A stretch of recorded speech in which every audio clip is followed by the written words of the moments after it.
Hello and welcome to the Swine Brothers Overdrive show place, episode 3 for November something 2017. 10th. You can email us at ellinthemood@gmail.com or cosmicgodsdie@gmail.com if you prefer. Facebook is Swine Brothers and Twitter is SwineBro666. I am still Elliott. 666, 66, 666, 66, 66, 66, 666, 666, 666. And that's Scott. And I am watching the NASCAR Truck Series event. The Baja Desert Championship, San Felipe 250, is now on the El Rey Network, which is a badass channel. For a cable channel, it's awesome. If you're into old action movies or exploitation movies, you just got to get that channel. It's so goddamn good. It's Robert Rodriguez. Do you know who that is? No. He made the movie From Dusk Till Dawn. Oh, okay. It's his channel. Okay. So you get movies like First Blood, all these old kung fu flicks. I am not watching the Baja Mint Truck Race, whatever. I'm actually watching the NASCAR Camping World Truck Series race from Phoenix International Raceway. Is it live? Yes, it is live. Well, here I might as well do it too. Post the link in Facebook. Face and butt. If you ever find yourself with your face in some lovely lady's butt, count your blessings. This is a good thing. Get it? I'm listening to the radio feed, but I'll find a feed for you here. I just need video. Yeah. I just need that video. I think the NASCAR Truck Series is probably the best series.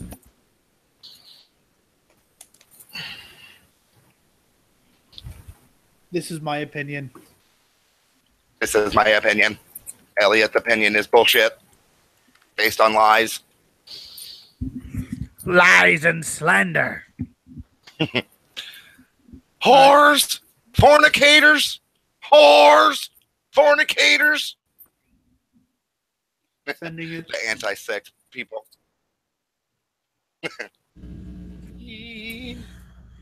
Yes, anti-sex. Anti-sect and anti-sex. Anti-sect is a band. I gotta delay an insurance payment. Please hold. I have to delay a murder. Murder.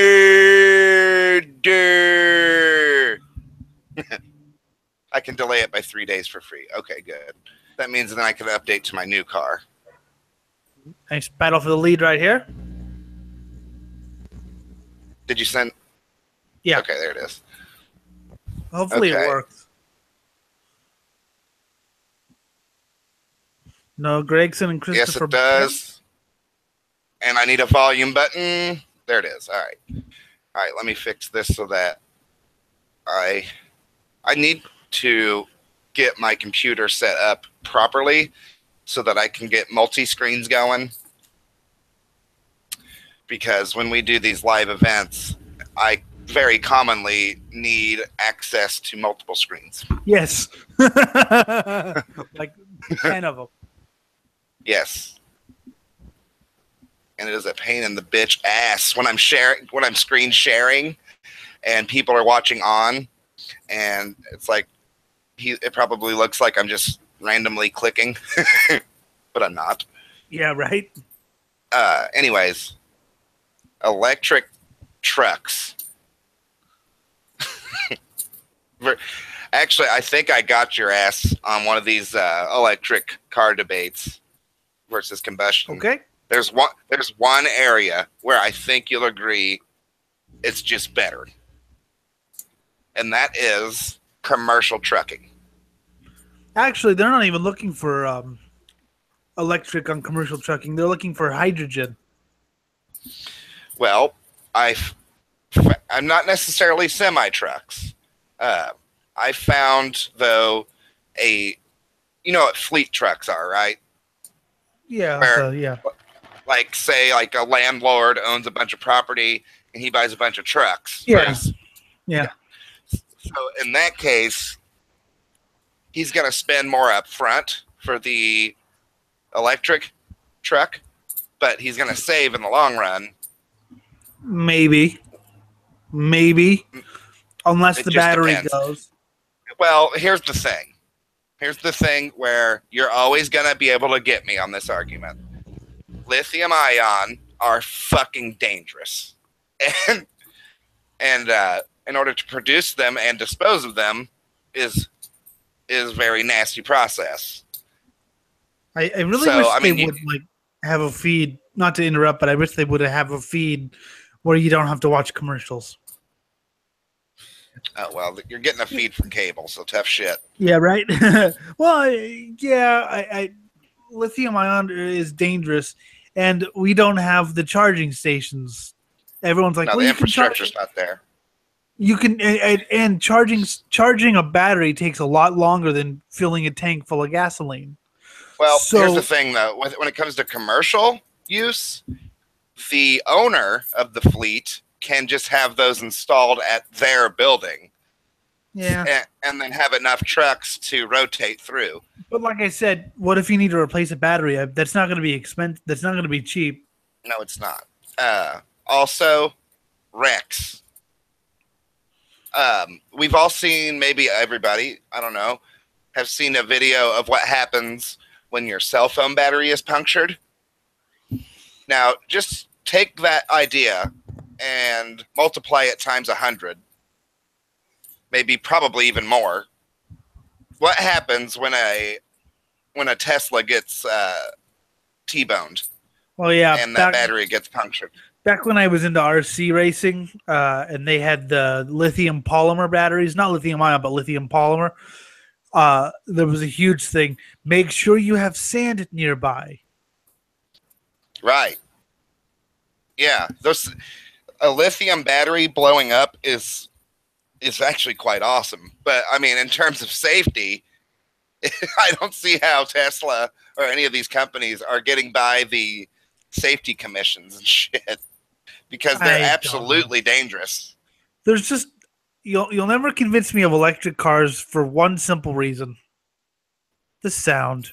The sound, yeah, and I agree with that actually, but I also agree with creating a better, like, advancing technology. So, but here's the thing too: when electric cars use the sound system to pipe in engine noise, it's just so pathetic. It's so stupid. It's so it makes it awkward. It makes it like it's obviously a guy fake. who's trying too hard. Yeah, it makes it like a guy who's trying too hard, right? And I don't like it. I'd rather just hear the silence of the electric and motors. I mean, electric motors sound cool in RC racing, but that's RC racing. Right. Speaking of RC racing, that fucking Kraut, I still think he purposefully hit that guy in order to get the lead. It was a bump, but the Japanese guy's done that many times before. It was basically just how you pass in that series. Well, I don't care what happened before or after. I care about that moment. And in that moment, that Japanese driver was doing an excellent job of cutting him off at every pass. And the only way the crowd could get by was by hitting him. Right. And that's fucking bullshit. Then the Japanese driver could have gone past him, but then he kind of threw it all away in the biggest possible way. Like I said, he did. I don't care what happened before or after that. All I care about is what happened then. So you don't actually care about trying to understand it. You just care about a moment that is taken out of context. I care about you're that taking moment. It completely out of context here. Well, what I don't care about specifically is anything that is used to try to dismiss this action of hitting somebody to get them out of the way so that you can win the race. The thing is you need to listen because you're basically just saying, but this is how the series. Well, I don't care how it works. I care. Well, I've said if the rules say you're allowed to bump, then okay. If the rules say you're not allowed to bump, then that's bullshit. He didn't get penalized, did he? But what do the rules say? The rules don't say anything about it. The rules basically let you have. I mean, that's they need to spell that out. No, they don't. Keep it as a judgment call. If it's kind of like say in NASCAR. Bumping and banging is okay, but I'm not a big fan of deliberately not just bumping someone out of the way because it didn't ruin the guy's race. He ruined that for himself.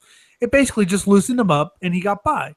That's fine for me. Yeah, that's the only way he could get by. That's okay, cheap. But no, it's not. That's full fendered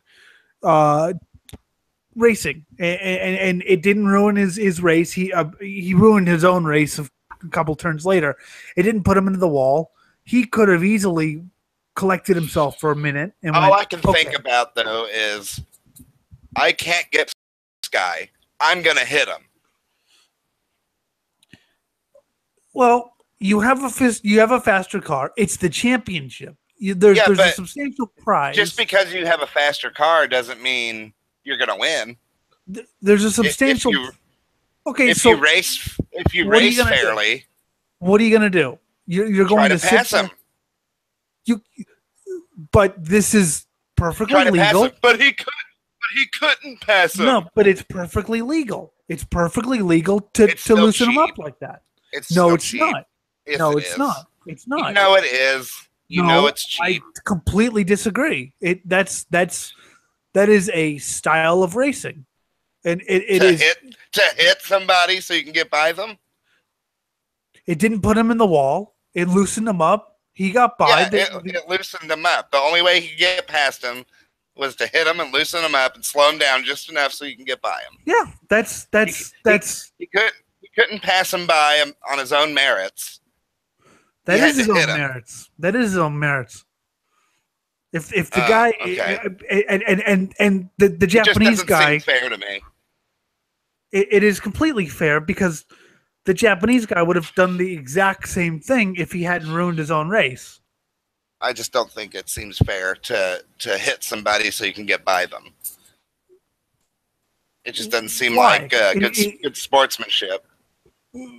It did. I mean, it did it put him in the wall? Did it? No, it slowed him down enough so he could get by. Right. Okay. Even though he had the faster car. Okay. Well, he was blocking, which, by the way, again is actually frowned upon in some series. Blocking like that. I don't understand why. Well, in mostly open wheel cars, it's frowned upon because of whole touching wheels and stuff. But this is this is fendered motorsport. They have fenders on the cars for a reason. So you can beat and bang a little bit. And as John Hindhaugh said, it was a robust pass, but it was perfectly within the rules. I just find it cheap.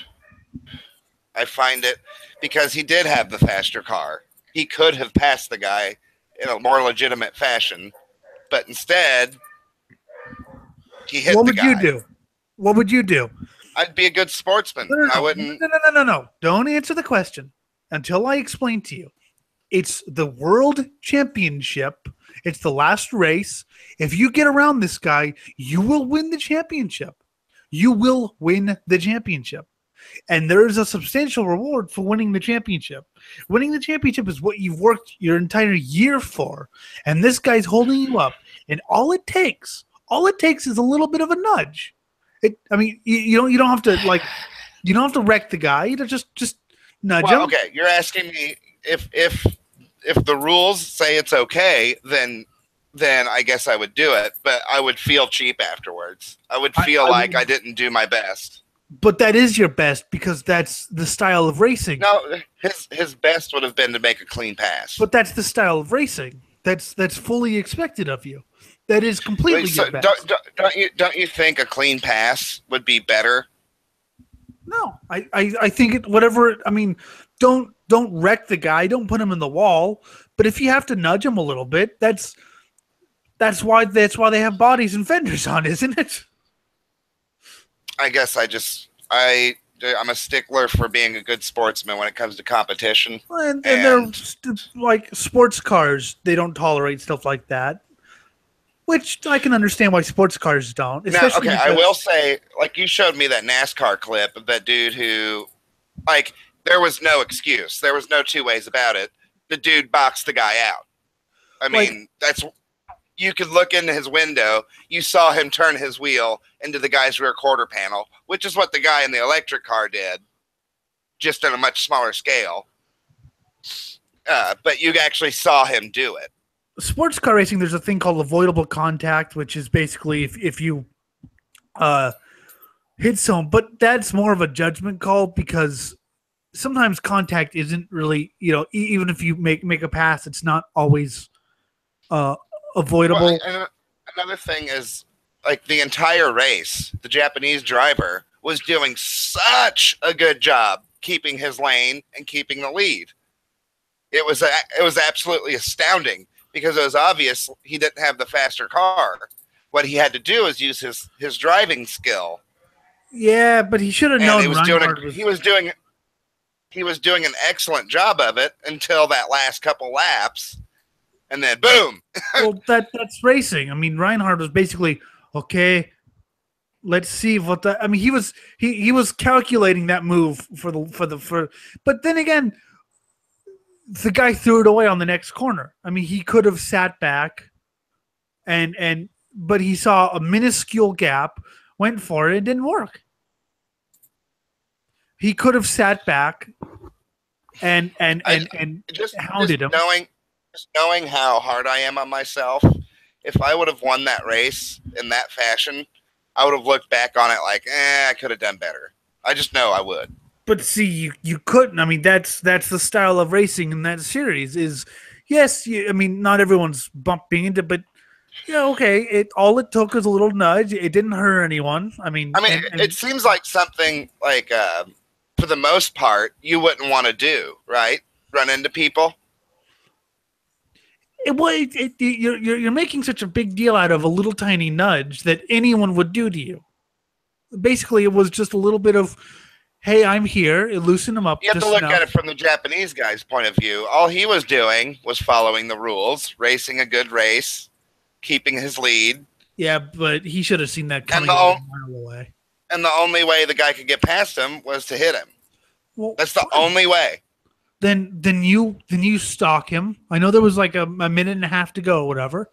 There's a minute and a half, tuck in behind him, and on the last corner, make a kamikaze move. It was very upsetting to see him wreck because I wanted to see another battle. But I think if anyone should be like, he threw his own race away. I think he got flustered when that happened and lost focus and wrecked. I've seen him race before, and he goes for those non-existent gaps. And when you go for non-existent gaps, you're not going to pass someone. The non-existent pass that was. Well, another thing is that his car wasn't as fast. So, I mean, his only chance was to take those big risk kind of passes. Right, but, I mean, see, I would agree with you if Reinhardt went, like, just charged right into him and punted him off the track. And just so the audience knows, we're talking about little toy RC cars. And it's amazing. I mean, I love John Heimdall. I think they're just as... He's a sports car commentator by trade, so he's the first person to call bullshit when he sees it. If he didn't call bullshit, I'm going to have to side with him because he did say it was a robust pass, and I would just take it an inch further and say it was robust for sure, and I think it was the only way he was going to ever get by the guy. Probably, but like I said, it was within the rule. I mean, if it wasn't within the rules, if say that, and I've said, if it's in the rules, fine. If not, then it's complete bullshit. I mean, the officials didn't penalize them. The fans loved it. Even though, did you hear the fans cheering? Yeah, I did. Even though it's in the rules, I still have this feeling of like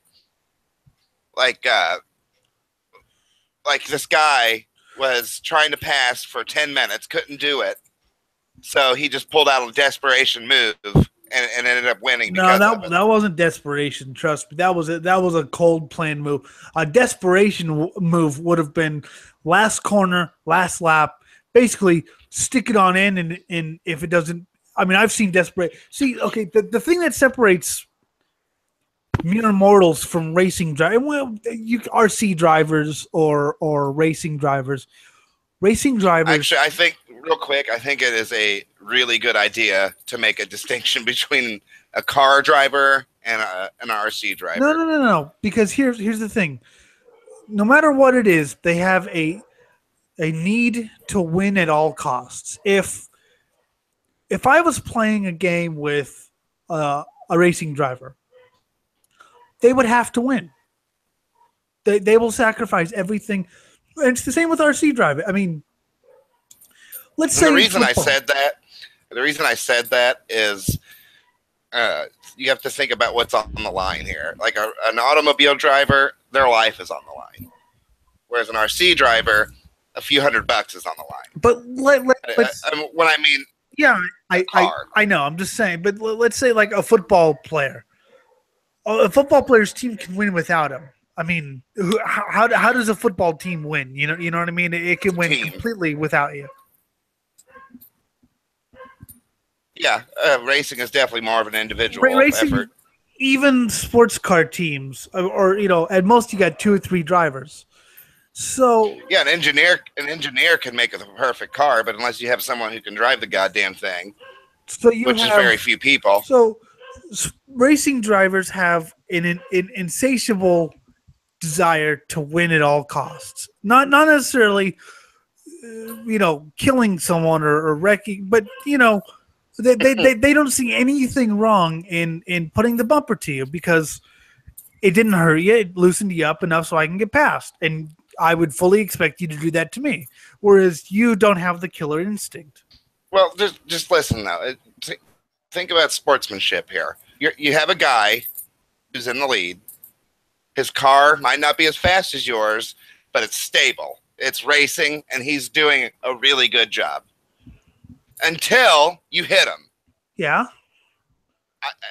I don't see how you don't understand how that's... I understand. What I'm saying is your idea. I see that as like a basketball player getting away with smacking someone's arm just to steal the ball. But what I'm saying is your ideas are antiquated. There is no sportsmanship. I mean, there is no sport. You see an opportunity. All you have to do is get the tail a little bit loose, and you can pass. I disagree with that because, look at MMA. If someone gets kicked in the balls, they penalize the guy who kicked the guy in the balls. I think what they should do is penalize him by having the other guy kick him in the balls 10 times. I mean, yeah, that would be fair. Yeah, because in that situation, like you get hit in the balls and they deduct a point from your opponent, you're still fucking hurting from getting kicked in the balls, right? But so they let the fight continue. MMA is not racing. They let the fight continue. I know, but what I'm saying is, in a sportsman point of view, you get kicked in the balls and they deduct a point from the other guy, but you have to continue fighting with your balls hurting. So you should be allowed to kick the guy in the balls 10 times. You should absolutely. In that situation, they should deduct a point from the guy and then let him kick him in the balls 10 times. Crush. Can you continue? Yes. Crush. No. Can you continue now? No. Yeah. Yes, I can. So just real quick, a quick aside. Have you ever seen the where Anderson Silva's leg got snapped in half when he threw that leg kick? No. Oh my god. But see, MMA and stuff. I mean, and racing, it would be. It's not kicking a guy in the balls. It's let's say kind of an opportunistic punch that's a little bit on the gray side, but he's still up. He just, he could easily fight back. I've seen a lot of guys do this thing. Okay, so you're not allowed to punch a guy in the back of the head in the UFC, that is. But what they'll do instead is they'll throw a crescent kick and let their foot wrap around and hit him in the back of the head, which they can't deduct points for because the main point of contact was your shin against their temple. Yeah. But it also smacks the back of their head really hard. But I mean, it's one of those situations where technically he didn't do anything wrong. It's just maybe you shouldn't throw that kick like that because you know what's going to happen and you're giving yourself an advantage. If this was an open wheel car, I would totally say you're right because. Well, and I think we are looking past the part where I said if it's in the rules, then it's okay. If it's not in the rules, then it's bullshit. Well, yes, and I've told you repeatedly, it's that they did not penalize him for it. And I've also said that I still feel like it's a bit cheap. It's a bit like you could have passed him without doing that. I think he could have done it. See, like I said, you don't have the killer instinct. You don't have the. I mean, and that's not an insult. That's just. I honestly think he could have passed him without hitting him. I honestly think that. But it's kind of moot because the guy kind of ruined his own race by. He did 5 seconds later. that's I think that's the part I love is that he did that, and rather than doing what I would have done, which was stalk him and he just I go for gap now. Oh, go in reverse and hit him like in Days of Thunder. Oh, God, it was actually based on a real life event, by the way. I believe it. Where I think it was Curtis Turner, Bobby Allison had just won a race. And Curtis Turner was pissed, so he comes up after the race. I know for sure. If I was that Japanese guy, people would have had to hold me because I would have been fucking furious. But see, you little fucking piece of shit. But see, you wouldn't if you were him because he's done the same thing to people so many damn times. So if you were him, you'd basically be like, "Oops, oh well, I got a taste of my own medicine." I mean, I accept what happened. I just think that the crowd could have passed him without hitting him. Honestly. He had the faster car. All he had to do was be a little bit more patient, and he would have been able to pass. He almost had him. He was on the way to passing the guy. I mean, it took him a few minutes, but he finally got to the point where he was on his ass the entire lap. I mean, it was just a matter of time before he was going to pass. There are two different kinds of racing drivers. There are those who are patient, those who are willing to wait. And, someone jokingly said, win the race the slowest possible with the slowest possible laps. And, basically bide your time. And then there are the chargers.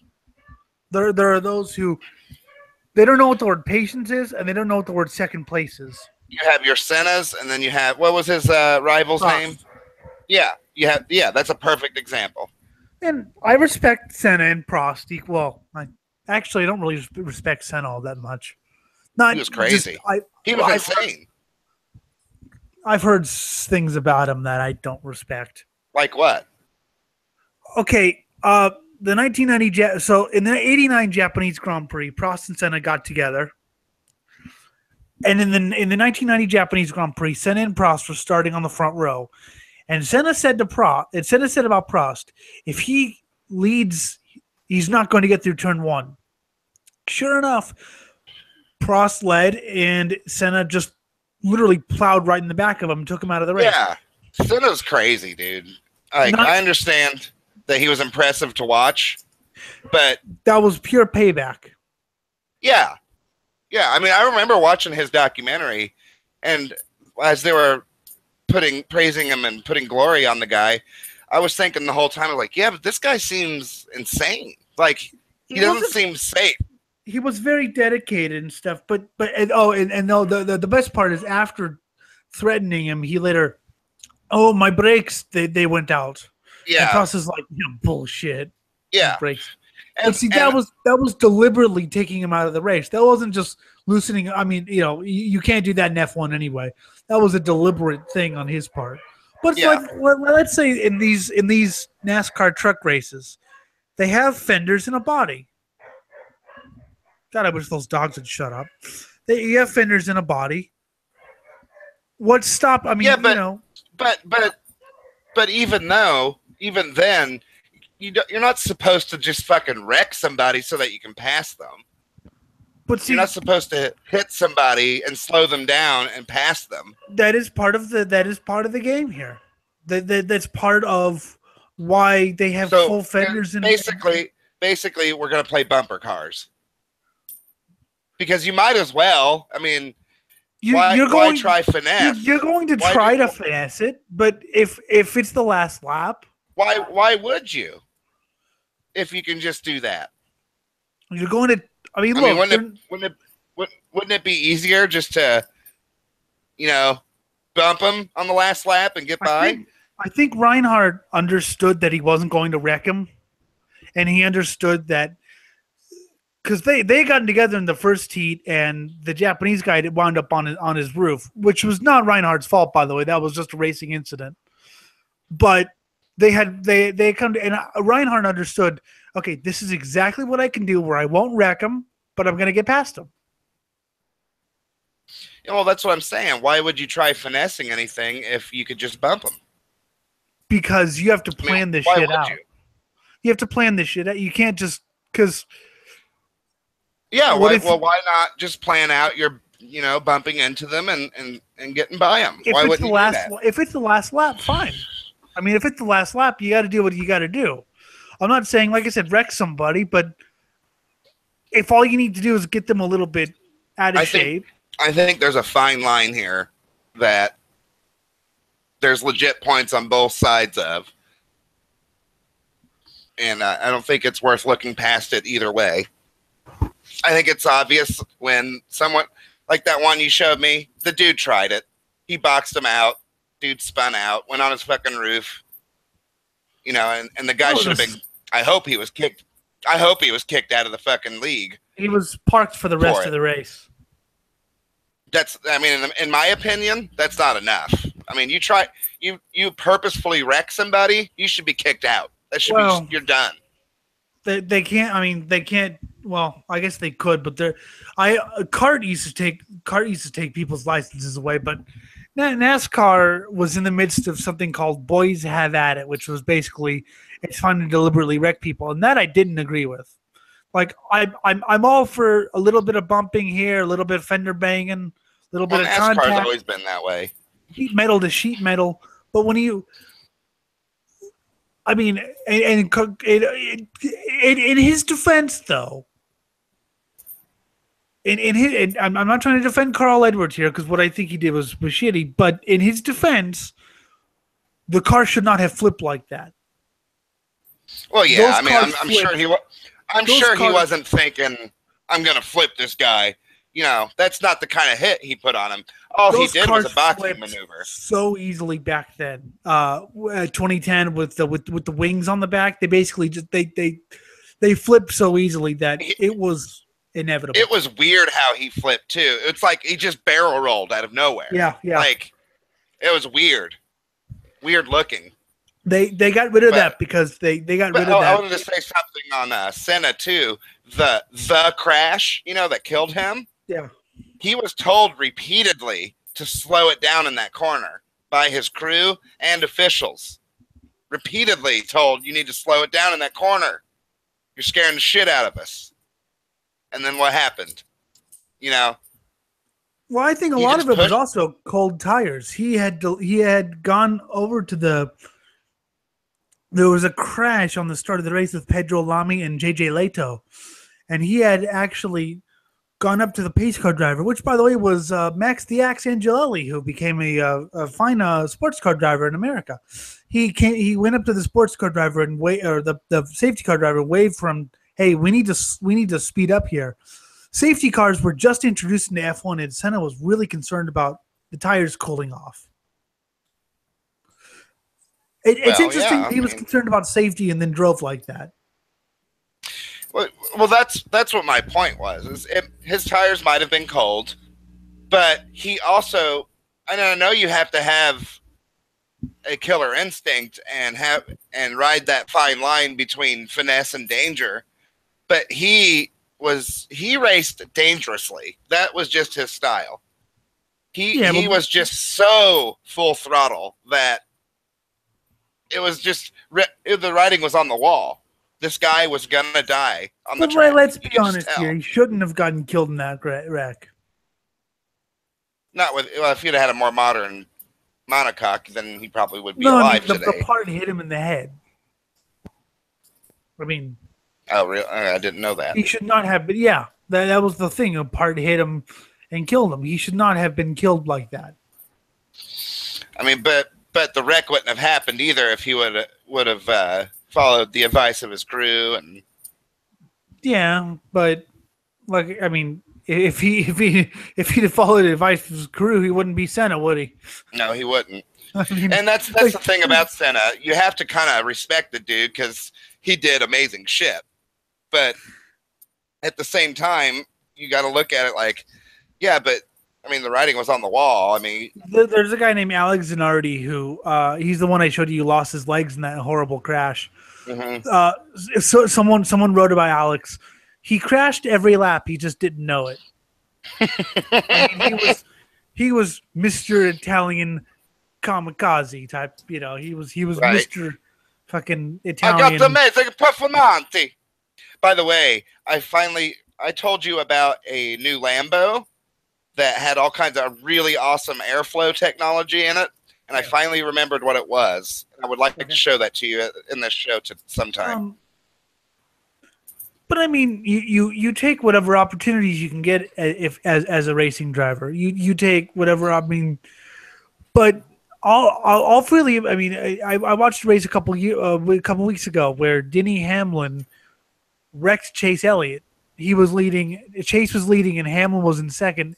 And Hamlin literally just drove Elliott into the wall. You'll agree that that's bullshit, right? Like, yeah.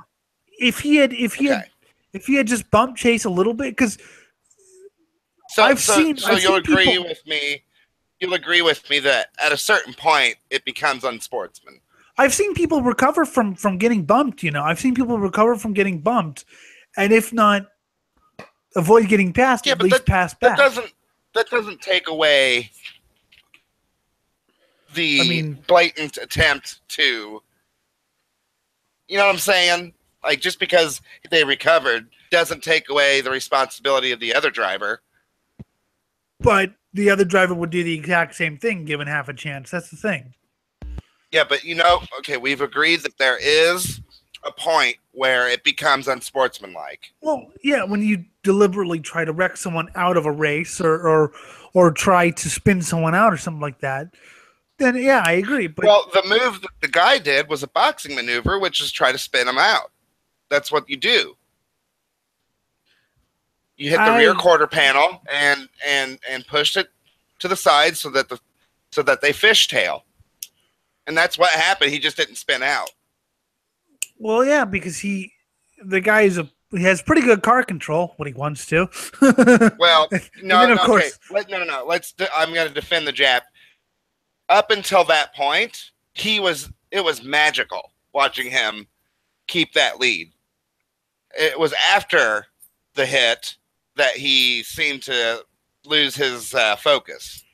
I think he just went for a gap that didn't exist. I mean, I get what he was trying to think. Reinhard left a little bit of room open, and so you see him leave a little bit of room open. Oh, I go for oh shit, flippity flew. Yeah, right.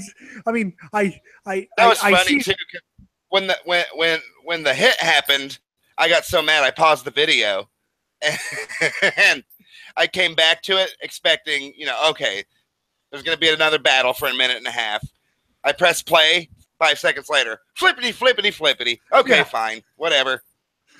So race is over. He took himself out. I can't believe he ruined his own race.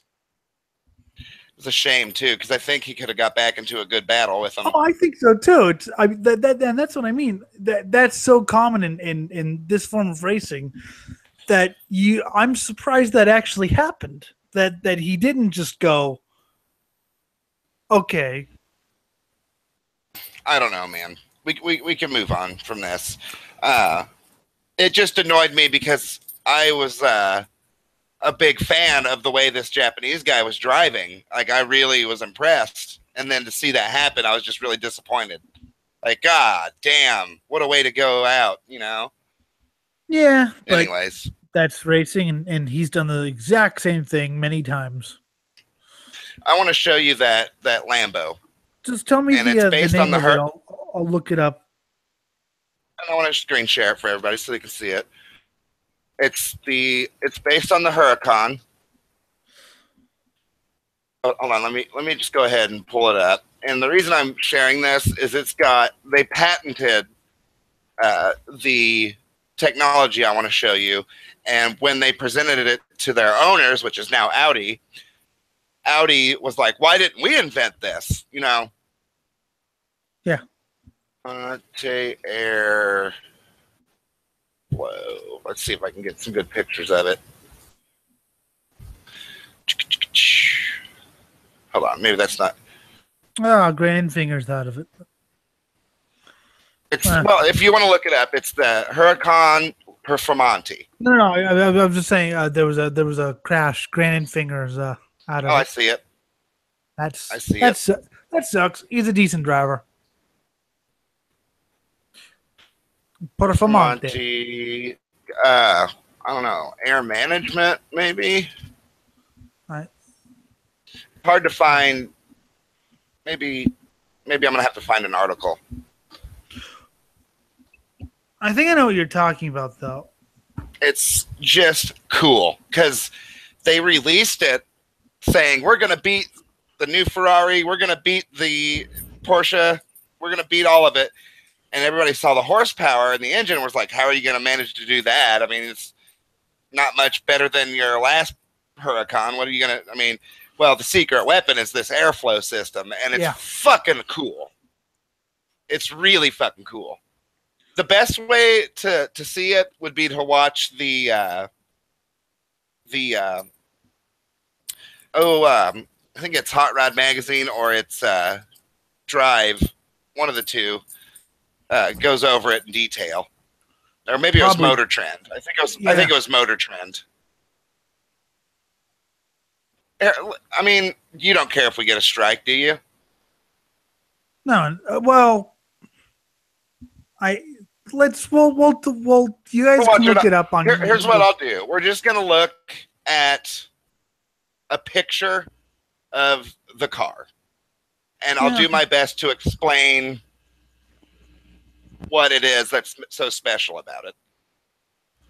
Okay, so here's the Performante for our viewers.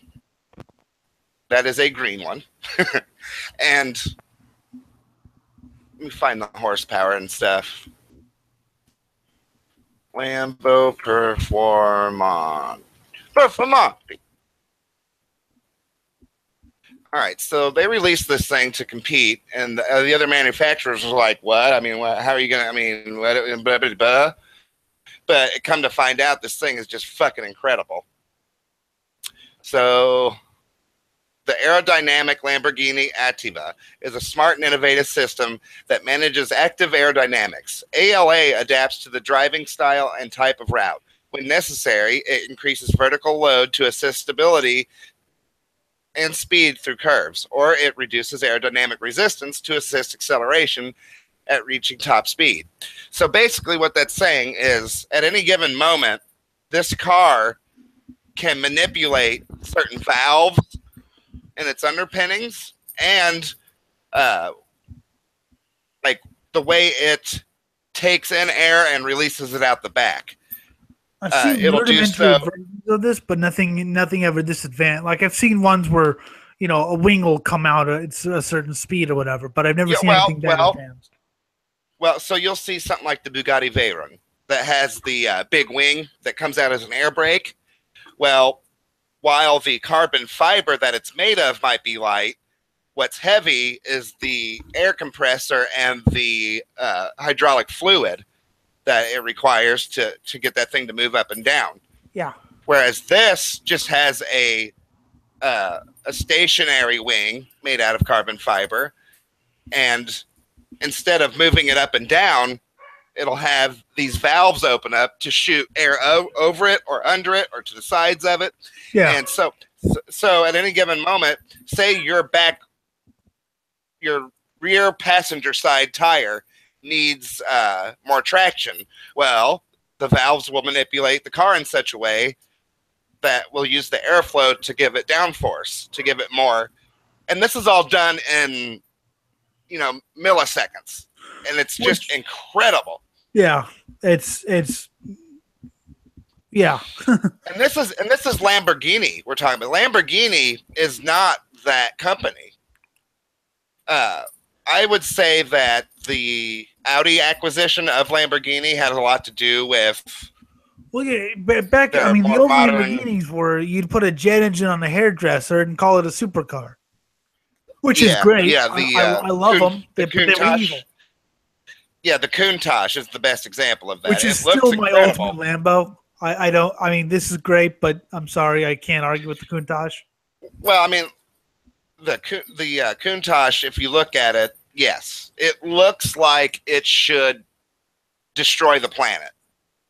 But when you get in it, the clutch is heavy. There's no power steering. That's actually kind of why I like it, though. It's a cranky car. It's a mean fuck you kind of car. It really is. I think that's what I mean. This looks amazing. It's got no visibility. This looks amazing, but it looks smooth. It looks like the ride the Huracan.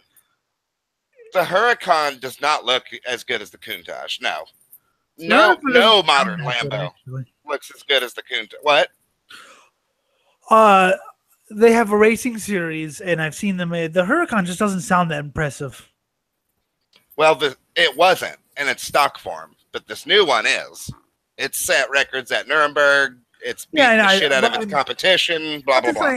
I think the Countach would be a little bit more fun to drive. And that's not Lambo. That's Ferrari's territory to innovate and patent new kinds of technology and shit. Not even Ferrari never really innovated anything. At least I'm just saying. More ports. Out of the Italian supercars companies, Lamborghini was the company to look to for more innovation. Lamborghini was more look at me. Yeah, I mean, the Audi acquisition definitely changed into sports cars, but it looks cool. I just think that the Countach would be more fun to drive. Well, what about, and this is sacrilege, but taking a Countach body and giving it proper modern underpinning? But, I mean, I like the Countach for its anachronism. It's such a piece of shit underneath, though. Yeah, because it's a piece because it's rough, because it's uncomfortable. And a lot of those supercars from that era were like that. I love them. The Ferrari F40, for example, the way it got gas to travel through the motor were these bladders, and the detergents inside the gasoline would rot away this bladder. And you have to replace them every, I think it was 10 years, for a cost of like $14,000. So it kind of off topic, but there's this punk band called NoFX. And back before they sucked, they had a joke where they rented a van and painted squares on the wheels. Get it? Square wheels. Yeah. And what they didn't know is the spray paint eats rubber. Nice. Nice. So they'd get square holes in their they had fucking flats. That's awesome. That is really cool. Only a drunk fucking bunch of morons could do that. Well, yeah. Oh man, if I had a band, I mean, for sure, with the first $1 million I made, I mean, for sure, I'm making a custom badass touring van, right? I mean, you have to. Yeah. I mean, you have to. You have to get one of those big fucking old man conversion vans or whatever, and gut it and reintroduce all badass elements into it and make it do burnouts and shit. I don't know if I told you this story, but there's a band called TSOL, and on their second U.S. tour, they rented a minivan. They rented a motorhome. They put an ad as a couple, as a couple who wants to explore the world, or the country. Not six punks in a fucking motorhome. So they get back. By the way, they rented it, as I said. So they get back, and the guy's like, "Is that blood or semen on the bathroom roof?" And the guy just looks at him and goes, both. "It looks like it's a little bit both." It's both. Oh my god. I'm going to go ahead and screen share this Lambo page because I think it's interesting and people might be interested in reading it. I want a Lambo tractor. Yeah, those are awesome. They're neat, man. They really are. But getting back to it, so I mean, do you want a smooth driving supercar, or do you want something that's a beast? Both. I mean, I'd rather, honestly, both. Because, like, your modern horsepower supercar, which this one is not, it's you don't need 1,000 horsepower nowadays. But what I'm trying to say is the technology is so impressive nowadays that it's a beast in its own right. It's a beast in a totally different way. Yeah, but there's something to be said about those 80s supercars that are like or even early 90s, because the Ferrari F40. I mean, come on. You have a go-kart, basically. I mean, it's just such an incredible machine. And it's got that old school style. The two supercars I've always wanted were a Countach and an old air-cooled 911. The Volkswagen Beetle of supercars. Fine. Yes, it is a fucking Beetle. But it makes a great noise, the air-cooled 911. Don't you know Hitler created it? Well, yeah. I'm just fucking kidding. I don't give a shit. No. The new Porsches, though. The new Porsches are absolutely astonishing. What? Are you denying the proud history of my German forefathers? I am now. I am, yes. You will die in the concentration. I mean, actually, no, I'm not, because, I mean, German cars speak for themselves. They don't have to really, like, if you notice, their advertising is typically, I'm not saying always, but typically pretty understated, because they don't really have to say much, do they? It's a Mercedes. I got yelled at. It's a BMW. Because I was in a Mercedes showroom with a guy, and he said that it's a warranty, and I was like, "This car will last 1,000 years." He's like, will it now? Will it? No. Ooh, I can customize a Lamborghini Huracan Performante here, and I'm going to do that for the audience. So let's make a black one. Oh yes, black. Black is about the only. Porsches are cool. Well, they just don't sound as good as an old air-cooled one. Well, the new Porsches are awesome because they finally perfected the rear engine, rear drive formula. Yeah. But air-cooled old Porsches can't even touch. I mean, well, yeah, but if you're buying a Porsche 911, you're buying it with a little bit of danger expected. That's any supercar. Honestly, especially a 911, but the air-cooled ones just sound so much better. Hold on, let's see this. I don't know. I got a black Performante with the Italian colors flag kind of pinstriped on the bottom of the door, and I have a choice between black rims with a red center cap or gold rims, like a matte gold. Gold's. I think either the black with the red and red Brembo brakes, or the just solid black. I get the black with the red. Brembos. The black with the red center cap. Yeah, it does look pimp. Let's look at other options here. Like a fucking rapper.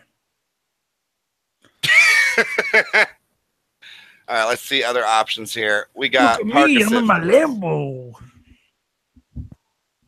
And every time I try to rap, I sound like Mr. T. Yeah, you basically are Mr. T. All right, so I am going to order myself a Performante Huracan here. There was a band called Crucial Youth, which was making fun. Just do it. You know what straight edge is, right, Scott? Straight edge, you know, they don't drink. The X is on the X is on their wrist. Yeah.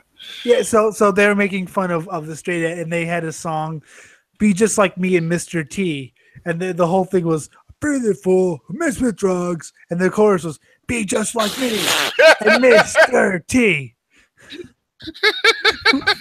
That's really good. But it was sung really good. But it was sung in the stupidest, because he was trying to make fun of a certain singer. It's like, "I bury the fool, I mess with drugs, I bury the fool." So it was sung retarded. Bury the fool, I don't do drugs. I like that. Just those two little sentences together. I pity the fool and I don't do drugs. Be just like me and Mr. T. Be just like me, drug free. And they had songs like "If you curse, you're the worst, and you can never be my friend." And my favorite, when you go to the video store to take your tape back, you should always rewind it. I never did. I mean, basically, they were making fun of the whole straight edge unity hardcore that was all about like preaching straight edge and positivity. Basically, like, okay. And another song called "Positive Dental Outlook." Those crowds produced nothing but the most obnoxious, self-centered, self-righteous assholes you can imagine. A few good bands, but yes. I mean, sometimes the music is good, but like I said, they Positive Dental Outlook. Yeah, about how I want to go over instead of giving these assholes more press, I'm going to cover the technical specifications of the Huracan Performante. And maybe, you know what we should do is, real quickly, just compare this to a new 911, to a new Ferrari, to a new blah, blah, blah. Just real quickly go through them. All right, so the engine is a V10, 90-degree, multi-point injection, and direct stratified injection. I don't know what that is. What is DSI? I don't. I don't know. I can't, because I know very little about modern day supercars that aren't used for racing. Because okay, well, we'll just go over other things like the displacement. It's a V10. I think they make about 600 horsepower. I want to say you're actually really close. 640, which by modern standards is not crazy. That's the same as the Lamborghini Super Trofeo cars. And here's the thing. This whole horsepower race that kind of Bugatti kind of started kicking off, I don't think it's going to matter anymore, because there's a diminishing return on that. So you can pump all the horsepower you want into these four wheels, but how good is it at controlling that horsepower? Well, Bugatti, I just dismiss these cars out of hand, because see, like the Huracan could conceivably actually be driven. Yeah, it can race. What the Bugatti has is not even a road car. It's just you use it for 10 minutes and then it breaks. What it's meant for are those special tracks that exist in only a few places on the entire planet that are a gigantic oval, so that it feels like you're driving straight, but you're not, right? I mean, and so that they can get up to ludicrous speeds. And you're right. That's what they're for. And I've had friends say to me, "Oh man, I want a Bugatti. I want a Bugatti." I'm like, "No, you don't, dude. Even if you had the money, you wouldn't want one. You have to pay $3 million up front, and then you're not even allowed to have the thing. You know, you're not allowed to keep that at your house." Like this, or the new Ford GT or something. Yeah, I'd want this Huracan. I would rather have a Chevy Camaro than a fucking Veyron. Well, I'd rather have the Chevy Camaro than the Huracan, actually. Well, the new Camaros are badass, man. They're really good. It's just, I've heard the Huracan sound, and it's decent, but it's an Audi V10. Well, that's not. It doesn't sound. And here's the kind of depressing thing about as impressive as the Huracan is. It's not just the Huracan, specifically the Performante version. Is Lambo is supposed to be loud and obnoxious, a bobbity boop, you know, and it's just not. I always like the supercars that howl. And the Lambo, I mean, it makes a decent exhaust note, but it doesn't howl. Yeah, it's okay. And, you know, like the displacement, 5.204 or 317 cubic inches. That is not huge for a supercar nowadays. No, but you don't need a huge engine. I mean, look at the Ford RS, which has a 4-cylinder engine, pumps out 350 horsepower. Are you talking about the Focus RS? Yes, I love that car. Badass. Man, we got gypped on that car forever. Yep. It's funny, everyone's talking about there's a new Ford called the RS. I was like, motherfucker, that ain't new. It's not new at all. We just been gypped. I've been a fan of the Ford of RS. America. Yeah, the American branch of Ford just didn't understand their market. I mean, I like muscle cars as much as the next guy, but this car's I love mid-range, badass little 200 horsepower, 300 horsepower kind of cars. I love them. I think they're great. 400, 500 horsepower. I mean, I love big V8s, but this one's actually affordable, and it probably gets better mileage. This gets like torque. It's 600 at the wheel at 6,500 RPM. So that's really good for a 600. Yeah. That's like really close to its horsepower range. So that's, you know, that's pretty damn good. But these power numbers are not the story of this car. The story of this car is the aerodynamics and stuff. It's the aerodynamics. All right, so let's go to a Porsche. What I was trying to say before you came to the subject, I had this idea for a band 2 years ago that we were going to sing like straight edge youth crew songs, but we were all going to wear propeller hats. And it was going to be, rather than straight edge, join the propeller hat crew. Join the propeller hat crew. Join the propeller hat crew. Fuck yeah. No, you're not singing it right. You have to like call it out like join the propeller hat crew. The new 911 GTS RS is actually not that bad. 293,000. Yeah, but it doesn't sound. It just doesn't sound. They ruined it when they water cooled it. I like the water cooled 911's fine, but they ruined the sound. So you get more horsepower than the Lambo at 700.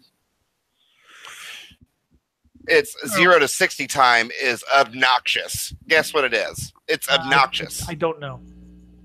Just guess. 5 seconds. I don't know. 2.7. Can you imagine?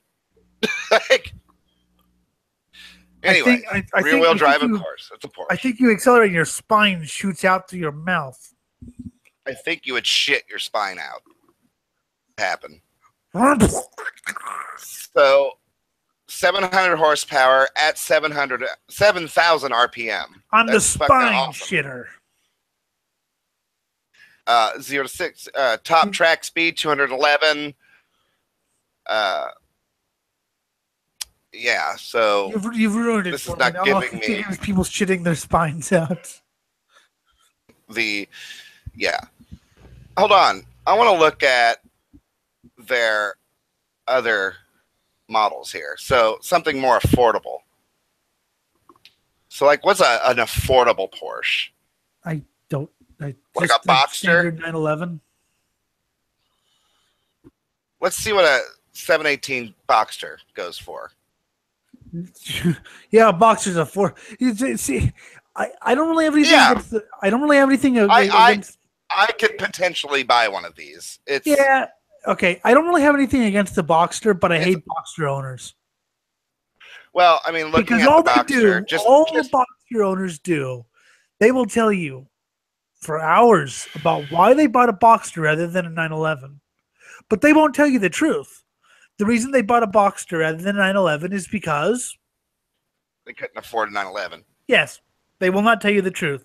Rather, they will attempt to justify it, like to the end of the earth. Just admit it. Whereas I would say, yeah, I couldn't afford the 911, but this thing has 300 horsepower and goes 0 to 60 in 4.9 seconds. It's not bad. I mean, I wouldn't have a Boxster. I mean, we buy cars because I can't afford a damn Pagani Zonda. I would not have a Boxster if I was honest, because I don't like convertibles. So why don't you like convertibles? They're fun. I just don't. Well, then again, you don't really live in a convertible market. During the summer, it would be fine. It's just I just prefer hardtop. I just like the lines better. I like the way it looks. I like that hardtops are more stiff and have a better chassis. Yeah, but if you're sitting, we go to Whiteman Airport, which is a little airport. We listen to propeller planes take off. Which, yes, we're nerds. Okay, whatever. You can't beat sitting there in a convertible. A Panamera? I've never heard of a Panamera. Oh, yes, you have. It's fucking hideous. It looks like a tumor. I hate it. Now, okay. No. I will stop. The Panamera. I don't like the base model. I don't like the Panamera 4. I do kind of like the Panamera 4 Sport Turismo. The problem with the Panamera is the front looks really good, and it looks really good for the first 2 doors. And that would be a perfect opportunity to like build the back of it, but it does. It just keeps. It looks elongated. It looks like looks like a Stretch Armstrong doll to me. I remember this thing. Okay. I think it's desperately ugly. But see, I mean, because it's too. There's some most of them are, but okay, like the Panamera 4S. It doesn't have the hatch back. It's got more of a sedan look, like a crossover kind of look to it. It looks good. But the Panamera 4S Sport Turismo looks awful. It looks like it needs to stop after the first 2 doors. All right, let's look at 911s now. All right, so we're gonna. Okay, we got Carrera S crossover, by the way, like a legit one. Not just the Cayman or the Cayenne. No, they're making it. What's it called? The Pecan, whatever. A Macan. Yeah. Okay, I'll pull that up. It's right here. Yeah. Okay. I hate it. So a little crossover. It's affordable by Porsche standards. I hate it. I'm gonna go with the top of the line at $68,000. I hate it, and I want to see its specs. 360, 0 to 60 in 5 seconds. 159 miles an hour. 23 miles per gallon highway. The world does not need this. To be honest, no. I don't give a shit. I don't give a shit what its specs are. I don't care if it ran 800 miles an hour. It's a Porsche crossover. No. It's not that good looking. Porsche, let's go back to 911s. Porsche should not make SUVs or crossovers. Let's go back to 911s. All right, so we got Carrera all the way up to. Let's go to the bottom of the line. GT2. The bottom of the line is the Carrera. Okay, let's see how much is the bottom of the line and what are its specs. Hold on, I'm getting there. My mouse is being stupid. Give me a second. All right. So for a Cherry, $91,000. Which is not that you bad. You can have. Let me get these specs up here. You can have 370 horsepower. Yeah. 4.4 second 0 to 60 time. You can have 183 miles an hour. In the manual or in the PDK, you can have 182. You can have 20 miles per gallon manual or 22 PDK. Well, highway, you can have 29 or 30 PDK. Well, for the PDK, you spend another $3,000. That's a little bit. It's a little bit. I mean, it's not, but compared to like the 4RS, which has 350 horsepower. Well, and these new 911s, the handling in them is just obnoxious. They're so good. So yeah, okay, that's bottom. Spot for the air cold. That's bottom barrel bin there. So let's move on from Carrera to. Come on, let's go to Targa. A bottom Targa, which is the Targa top, kind of half convertible, half not. Hard top, removable hard top kind of thing. Yeah. Okay, so for $110,000, you can have a 370 horsepower, 4.5 seconds 0 to 60, all-wheel drive that gets 179 miles an hour. Alan, it's actually less than the bottom of the barrel 911. You're buying the look with this car, I am assuming. I also assume one of these is harder to manufacture and engineer. So it's just better value from. I get the Carrera. Yeah, I would too. Absolutely. All right, so I'm going back. We're going to move on from the Targas. And we're on to the Turbo. Base model Turbo. For $161,000. You will have 540 horsepower. Damn. 2.9 seconds 0 to 60. Damn. With all-wheel drive. Damn. It's a sexy fucking car, I have to admit. 198 miles an hour. God damn. And that gets 24 miles per gallon on the highway. Damn. That's awesome. Damn. All right, so we got the Turbo. I think I'd have... Okay, 161. Let's go back to the Carrera, which was 91,000. So going to a Turbo would cost you an extra 70,000. You get almost double the horsepower. But it's probably. I mean, if you're buying a Carrera, that's all you can afford. Let's put it that way. Let's say we have $1 million to spend. Well, if you have $1 million, you get the 300,000. Okay, let's say we only have 200,000 to spend. You could stretch out to the GTS. You could. Yeah, but you can also get the Carrera in another car. Or you can get the Carrera and spend the next or you can get the Carrera and spend the next 109,000 on upkeep. And then buy like 3 Toyotas from the early 90s. I loved like a Toyota truck, a Toyota Camry, and a Toyota something. Why would I want to buy a Camry? Because they just don't break. They just run. But if you buy a Camry, there's a high suicide risk. Why? Because you'll think, this car is so boring, I have nothing else to live for. And they are boring. They are that. Life. They are that. So we're going to move on to the GTS. And it goes it reminds me of a story. The Yugo, that Yugoslavian car, when it was first produced, in America, or was first delivered to America, they actually did a promotion. If you buy a Cadillac, you get a Yugo for free. Porsche should do that with Toyota.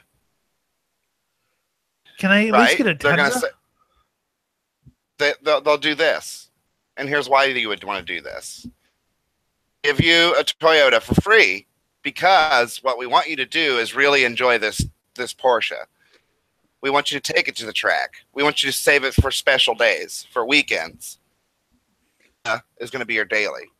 But the only car I'd want a Toyota would be like a Tundra. What about a Hilux? They don't make those anymore, I don't think. Yeah, but they can get you one. Probably. Okay, yes, a Hilux or an old Celica. A Celica? Is it Celica or Celica? I've always heard it pronounced Celica, but all the Americans say Celica, but I like that car for some reason. Well, it's just the reason you like that car is the same reason you like a Camry or a Corolla or a Celica. They just won't die, and that's so awesome. More of a sporty car, though. Like, yeah, I know. It's got more horsepower and blah, blah, blah. I like this because it's a little bit more of a sporty, and I like the looks. It's a cute little car, but like it is cute. As far as Toyotas, I think Toyota was the only one to do the whole full-size American pickup truck ride with the Tundra. Yeah, that's a fucking beast truck. It's huge. Like it's bigger than American manufactured trucks. It's fucking huge. It's not the same size as American. I mean, it depends on fucking huge. It depends on what. Well, it depends on what truck you're getting. I mean, if you're getting like a Super Duty or whatever. Yeah, but we're talking just single cab base truck, and it's huge. Yeah, true. But it's back to the Porsche. We're on to the GTS line, and it wraps. Whoa, hang on. Jesus Christ. Hang on. Sorry, wreck. Oh. Let me get back to the wreck here. Not seeing a wreck. I think your stream died. No, it's okay. It's going. Oh. What's happening right now in your stream? Safety car. Okay, you're behind. Just wait.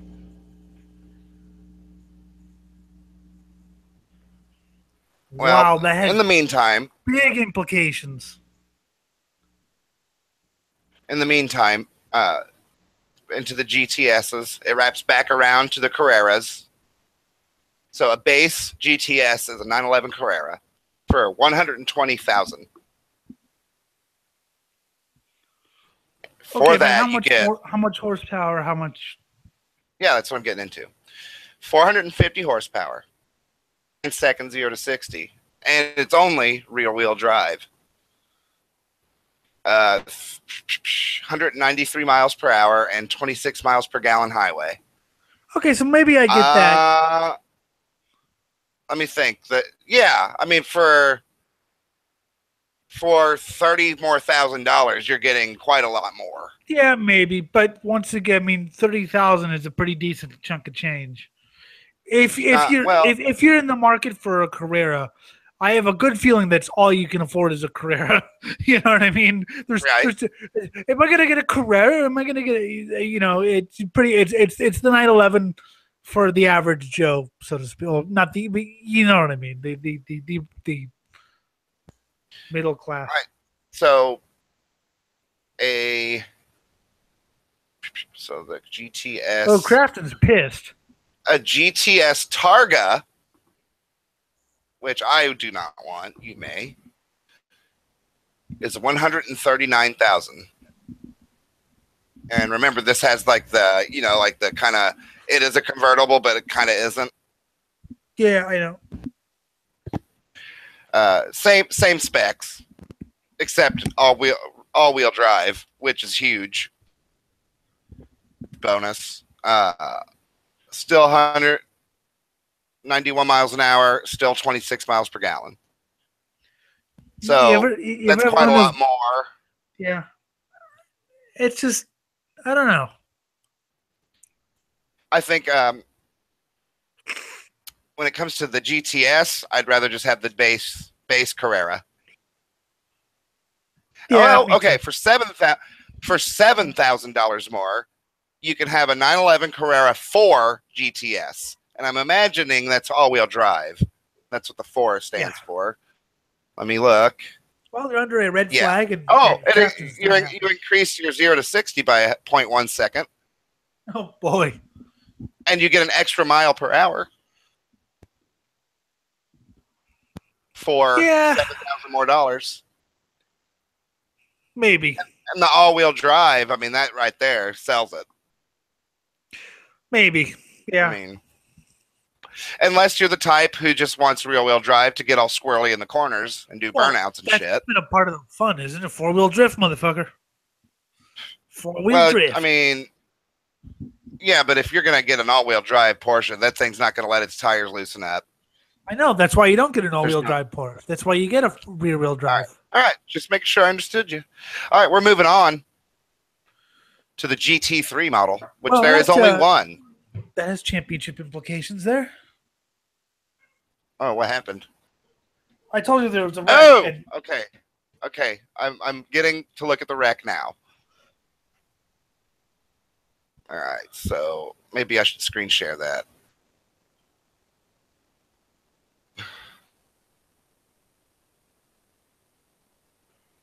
And it is being shared. Oh, wow. Okay. That's why I had to stop you, because the turn guy was just screaming. I was like, "Wait, I have to hear this." Whoa! Yeah, he did a donut in the middle of the field. Okay, I'm gonna get a turn report really quick from the, because I'm listening to the radio broadcast because my stream died, so I'm gonna get a turn report. So I will let you know what he says. Wow. It's not good. Definitely sucks. Yeah, that with so few laps to go. I get that GTS back up here. GT3. So we're running a GT3 now, which that is a sexy fucking car. My goodness. Just, yeah, that's a boner-inspiring car right there. It's got all the lines you want from a Porsche. It even has the old school looking headlights. Yep. From maybe the early 90s. Yep. I know what you're talking about. 500 horsepower, 3.2 seconds, 0 to 60. But it's only rear wheel, which is a bonus for Elliott. Yes. He's going to save money then. Top speed is 198. God damn. Is this the racing variant? No, this is a consumer model GT3. Okay. Because no gas mileage determined yet, which seems bizarre to me. But okay, doesn't really matter in a car that goes 0 to 60 in 3.2 seconds. Yeah. As long as it's not 2 miles per gallon like the Bugatti, I think because they do have a racing variant of the Porsche 911 GT3, which you can buy for about $500,000. I am on their consumer-based website though, so I doubt they're going to advertise that on here. Well, it's made on the Porsche assembly line. I understand, but we are at the final car of the series for Porsche. That is, we already covered it, a 911 GT2 RS, which is a fucking sexy bitch. Look at that thing. I actually like the GTS, the way it looks more. Hey, I'm honest. Yes, it is the racing variant. This one is, I think. No, the GT3. Oh, it looked like a consumer model to me. It didn't look race car at all to me. Well, yeah, it's supposed to be. Anyways, this one, That price, though. That fucking price. Ooh. $293,000. God damn. Pity the fool. Yep, it's made for the FIA GT3 class, which you can, like I said, you can buy it from the factory. Okay, no. That's the GT3. That's what we're talking about. The one we did before this, the one I covered before was a GTS. What we're talking about now is GT2 RS. I'm just because I mean, I'm doing air quotes, racing variant, right? For $500,000. Yeah. Get the specs for that racing one. Go ahead and name them off. You already read the specs for the racing one. GT3? Yes. I covered the GTS. You said GT3 about 5 times. Let me make sure I'm not being retarded. Give me a second. Duty. I am being retarded. No surprise there. But that is not a $500,000 car. That is a $143,000 car. Okay, the GT3 is the one I thought you were talking about because you're retarded. I'm looking directly at it on the website, which is being screen shared. It is a 911 GT3 from $143,600. Well, I think $500,000 also has spare parts and shit. Let me do build.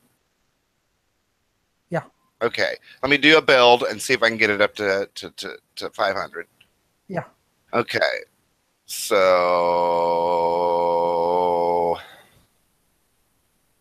Okay. It's not giving me much to customize. Okay. Hold on. Here we go. I'm going to do the most expensive of everything.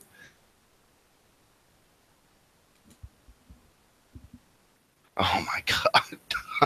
Oh my God. $5,000 seats. Yeah. Well, yeah. There's a reason for that, though. Making sure I got the most expensive of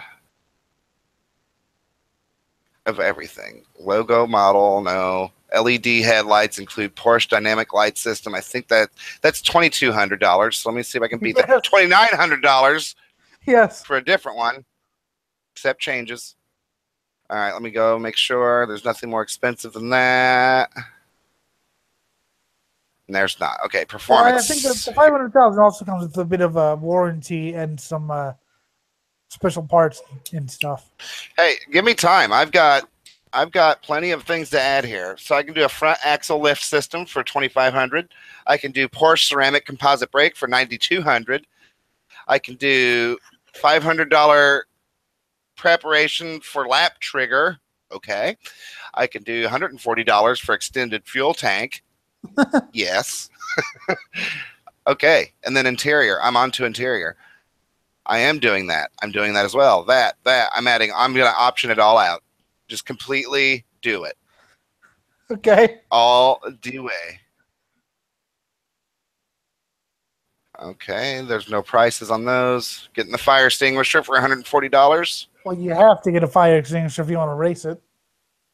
We're going to get a climate control panel painted for $870. We're going to get the air vents painted for $1,700. Jesus Christ. We're going to get a vehicle key painted and key pouch and leather for $530. We're going to get instrument dials and guards red. Yes, for $860. Instrument dials in white, $860. Okay, never mind.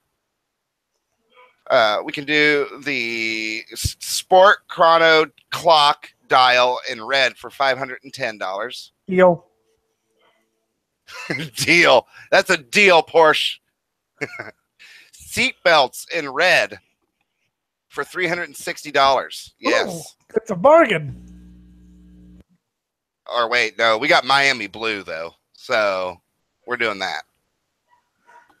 Still a bargain, then. Interior leather.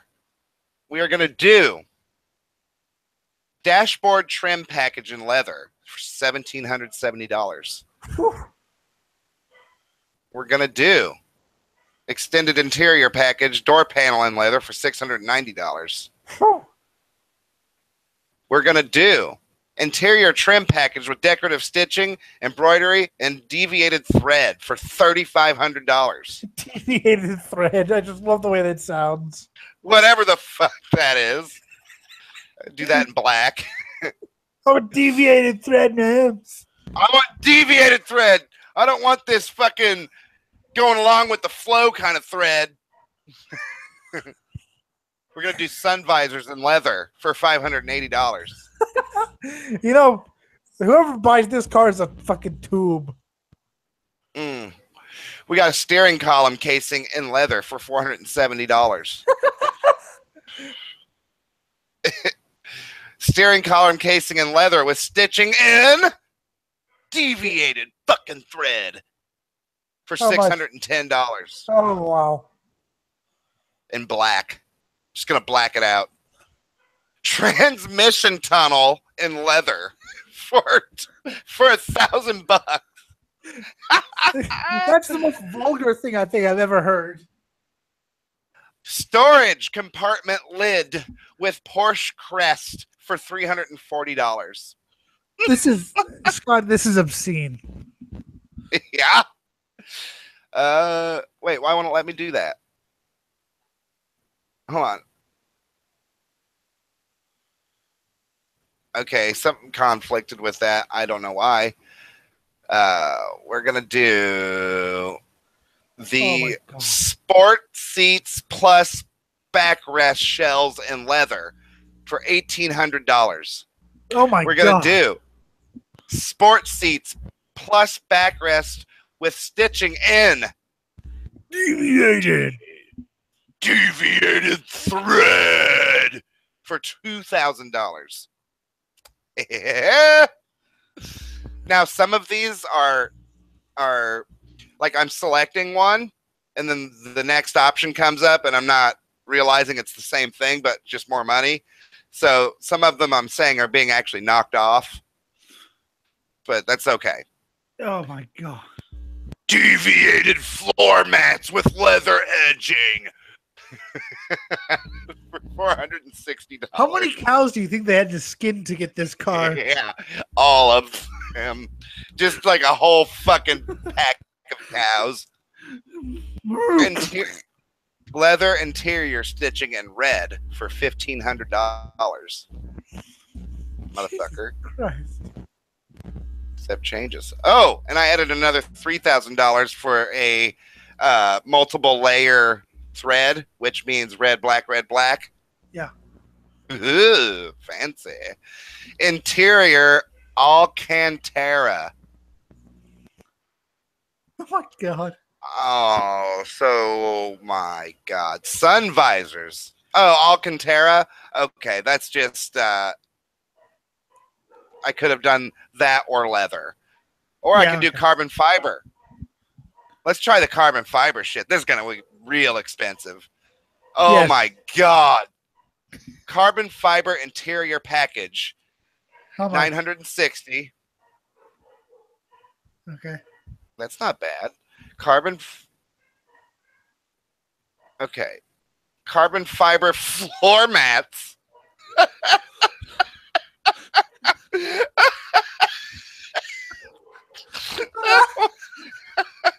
Why? Why? Carbon fiber floor mats for $950. That's much more expensive than the other one. Of course. Why? Door sill guards in carbon fiber for $760. Holy fuck. Door sill guards in carbon fiber illuminated for $1,200. We're upgrading, baby. Oh, wait. It goes even farther. What? Personalized door sill guards in carbon fiber and illuminated for $1,600. Oh, wait. It goes even not farther. Never mind. We're just doing that one. All right. So I picked that. Hilarious if they actually have your credit card and they bill you for it. Oh, now I can do aluminum. Okay, we're not doing aluminum. Audio and communications. I can do a Bose surround sound system for $1,600. That is actually not that bad. For Bose.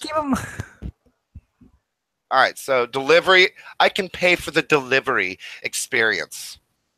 How much? For $850 for you, my friend. We can have that delivered to a Porsche Experience Center in Los Angeles. For $850, we're doing it. Yeah.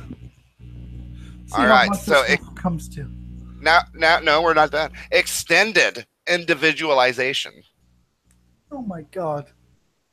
Nope, that doesn't cost anything. Tequipment.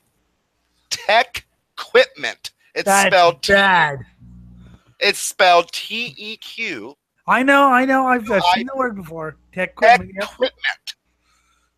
That is just as annoying, if not more, than infotainment. Well, let's see what equipment they have. Wheels and accessories. Some accessories may require additional installation costs. Some accessories may require we need additional equipment. I want the most expensive Porsche of this kind. Decorative valve stems in black, colored Porsche crest. For how much? All right, hold on. These are all 70, so we can do black, silver, or silver with monochrome, or silver with colored Porsche crest. Colored Porsche crest. All are silver? Yes. Or black? Black.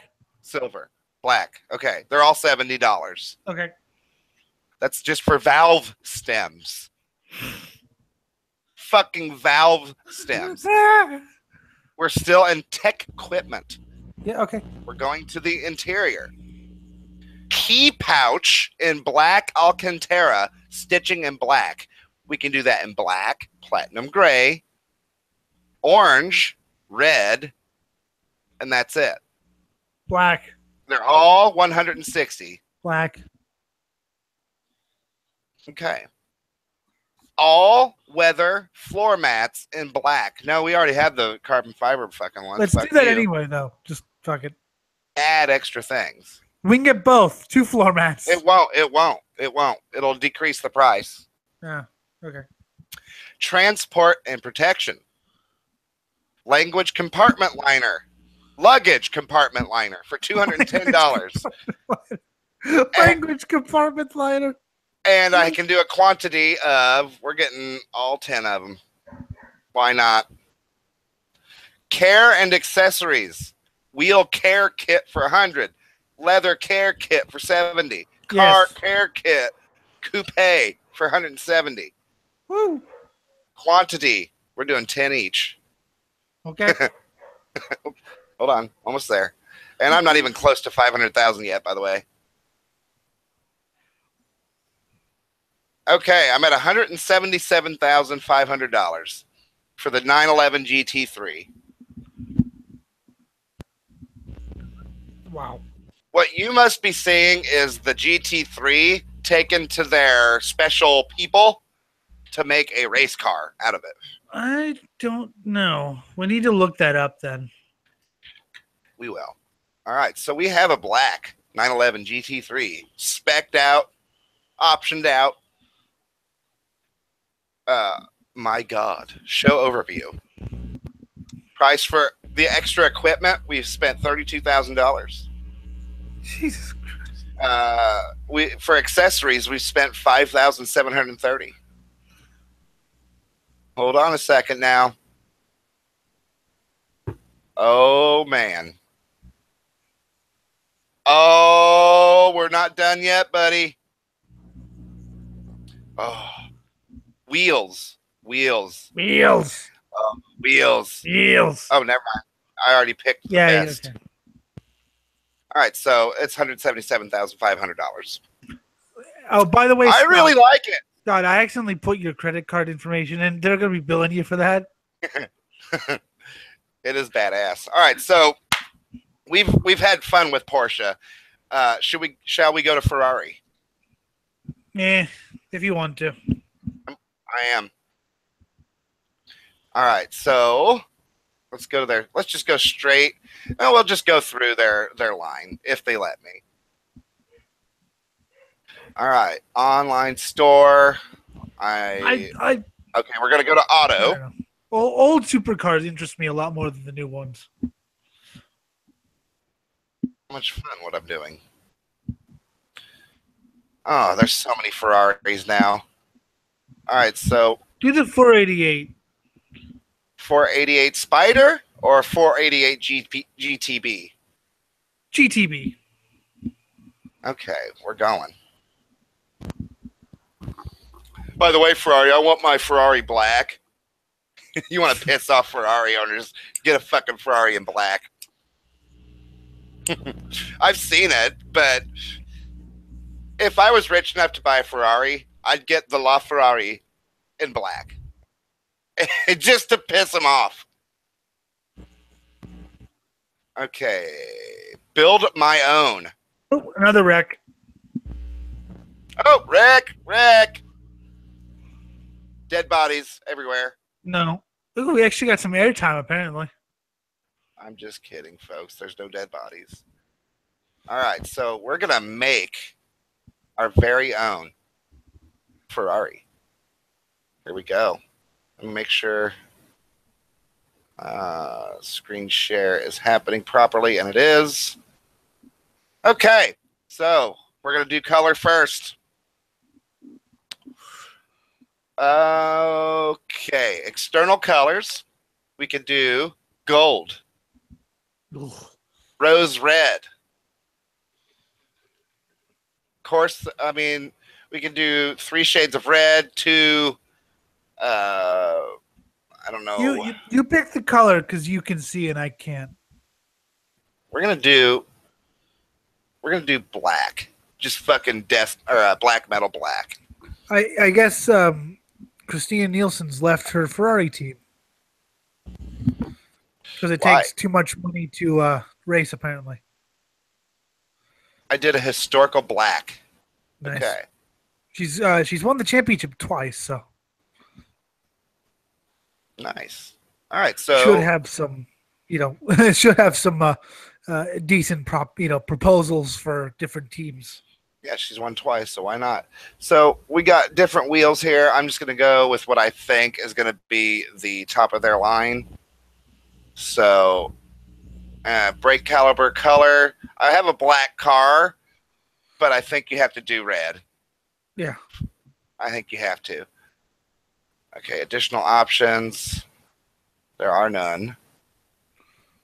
Okay, so we're moving on. Oh, why are they in the red flag again? Jesus Christ. What are we doing here? They're under the red flag again. Well, they're gay. You're gay. Front wing. You didn't admit to go into the Pride Parade. Front wing and carbon. That was funny as shit. Front wing and carbon fiber fog lamp. Carbon fiber everything. Yes, carbon fiber under door cover, whatever that is. Jesus Christ. Rear diffuser and carbon fiber, absolutely. Carbon fiber engine cover. Yes. Scuderia Ferrari shields. I don't know what that is. Scuderia Ferrari. You fucking moron. That's no. What? Okay, interior color. Are we doing black on black or are we doing red? Yes, we're doing black on black. All right, hold on. Charcoal. We're doing black on black crime. Nero black. Yes. You do say things sometimes that make me question your intelligence. Other times you're asleep. Stitching. Colored stitching. Special stitching. Hey, Scotty. Don't be talking about dim colored stitching like that. You ain't no colored stitch. Yeah, but I am a fucking what was the Porsche one? Deviated. But I have deviated stitches. Deviation. Right.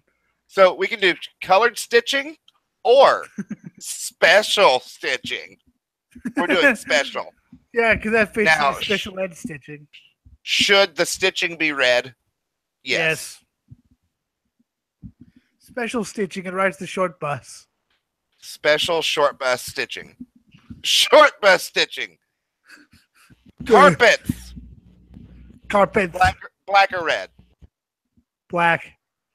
I want to see what they look like red real quick. Basically, I just wanted to suck up all the heat. No, dude, the red ones look really, really nice. Yeah, but the black was just, like I said, I wanted it to be a fucking tinderbox. All right, we'll do black. Okay, we're doing seats. We're doing standard? No, we're doing Daytona racing seats. Yeah, we are. Yeah, we are. Yes, we are. I like that. Okay, seat belts. Black Nero. Where's the Nero? Where's the Nero? There it is. Additional seat options. Daytona inserts. Yeah. Wait, horse attached on headrest should be red. Yes, it should. Yes, it should. Daytona inserts. Yes. Let me see what happens here.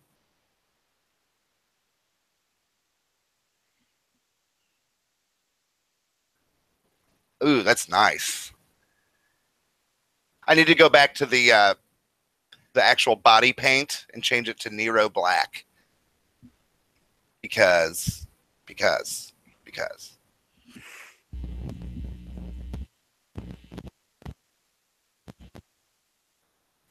Okay, now we're good. Now we're talking. Now we're talking. Dying. We're dying and we're talking at the same time. Ah. Deviated leather. Deviated stitching. Deviated prostitute. Deviated cigarette. Yeah. Just everything deviated. Yeah, Mom, can I have a deviated cheeseburger? Do you want deviated fries with that? What? Just shut up and make me a deviated cheeseburger. The hell's a deviated? Electrically operated seats. Yes. See now, do you have that in a Ferrari? Yes, because it pisses off the traditionalists. Like me. It pisses me off, so let's do it. Full electrical, yeah. Or leather upholstery set backrest, yes. I want carbon fiber upholstery. That'd be uncomfortable as fuck. Could you imagine? Just carbon fiber everything. Everything. The tires are carbon fiber. It's funny because, I mean, 20, 30 years ago, carbon fiber was a black art. And now it's fucking everywhere. I've carbon fibered the kick and the exterior sill. I've carbon fibered the trim for the door panels. Okay, we're at the dashboard. Colored upper dashboard. Colored. And colored. White's on my dashboard. Where's the Nero? We're just going to do standard black because that's the closest. Leather lower dashboard.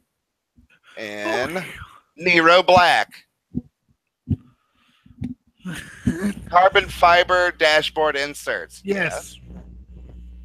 Steering wheel.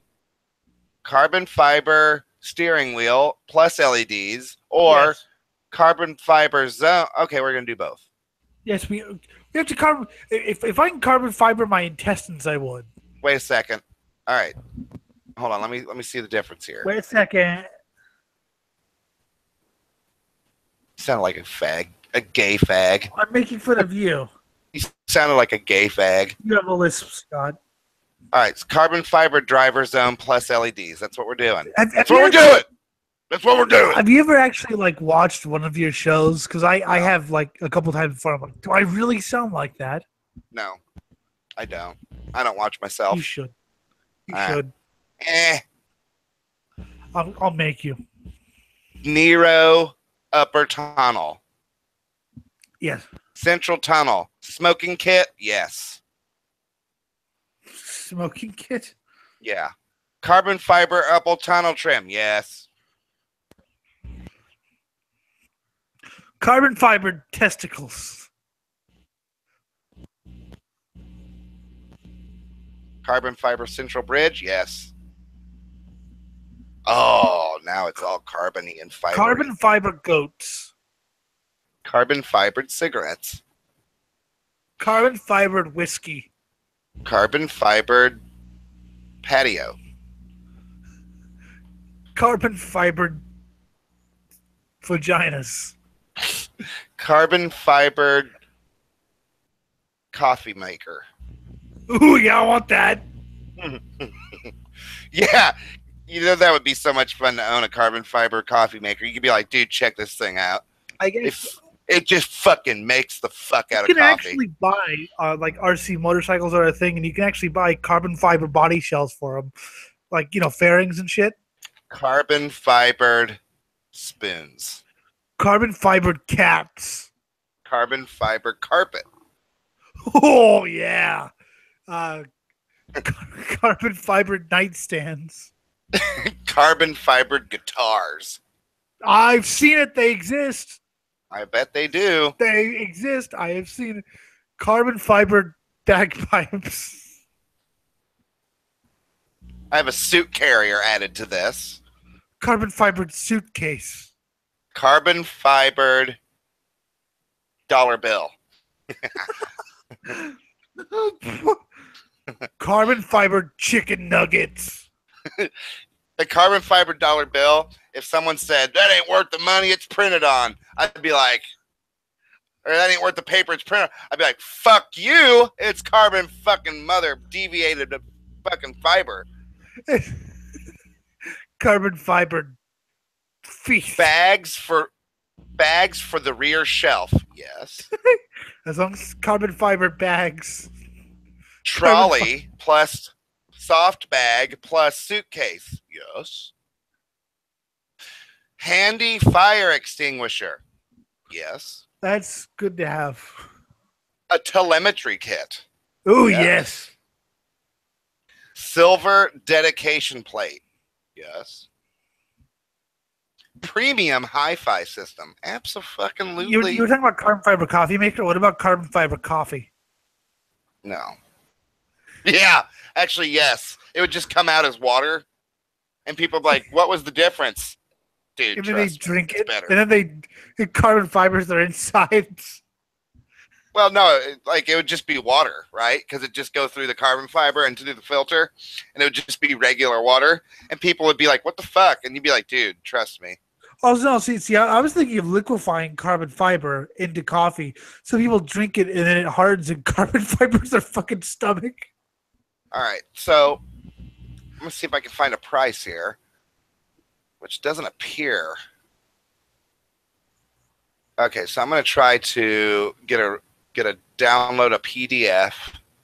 Maybe that'll have the price. Carbon fibered sheepdogs. Carbon fibered PDFs.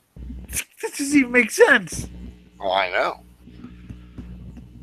All right, I'm not going to get a price, so I'm going to do Ferrari the 488 GTB out price. The bad thing about carbon fiber is if it breaks up, which it does, and you breathe it in, it's not quite fatal, but it can really work you over. It's fucking brutal. So it disintegrates into these sharp things, but it can also be microscopic. So top range of this car, at the top range, is $251,641. It's Ferrari. I'm not surprised. I want it badly. It is a sexy beast of a car. I want. Out of all the Ferraris, what is your favorite one? Out of all of them? Yeah. The GTO. Ferrari GTO. Let's show people images of the GTO. It is a sexy beast. Now, you're talking about the original GTO, correct? Yeah. Okay. Yes, that is. Look at that. I mean, just it's sexy. It's got the curves of a woman. It's voluptuous. It's beautiful. It's a work of art. Look at it. Hello to my Italian friend Angelina. Apparently, people are going to choose to fuck a car over women. Yes. Some things I really like about the GTO, of course, is the feminine kind of build of it. The 3 slots on the side of the car. Yeah. Beautiful. It became a great racing car.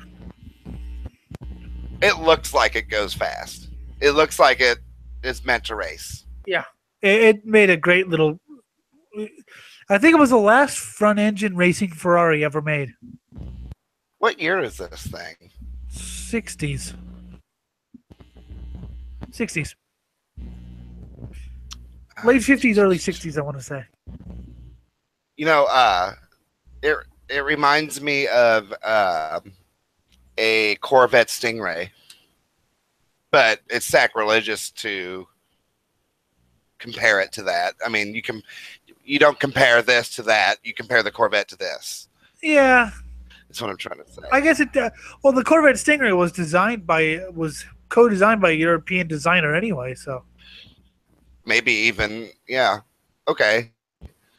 If you get into the 80s, which is your favorite one? I don't know any cars. So I kind of stopped paying attention to Ferraris that weren't racing cars after Enzo died. Well, you got an 84 288 GTO.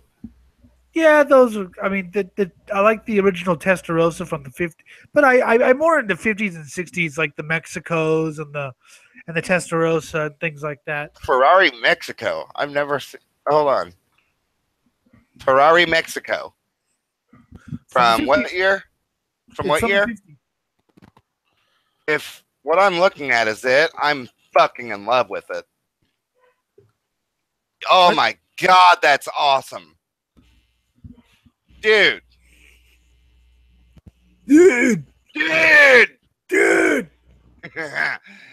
Oh, that's a badass car.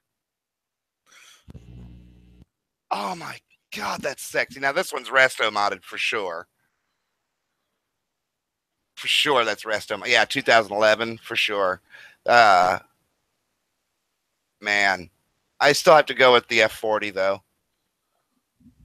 Yeah, I know that's what everyone goes to, but the F40 is just such a goddamn perfect car.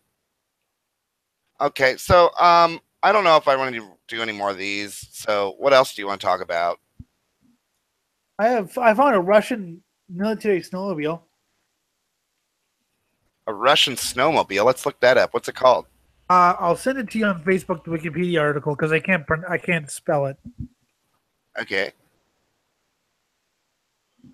Okay. Okay.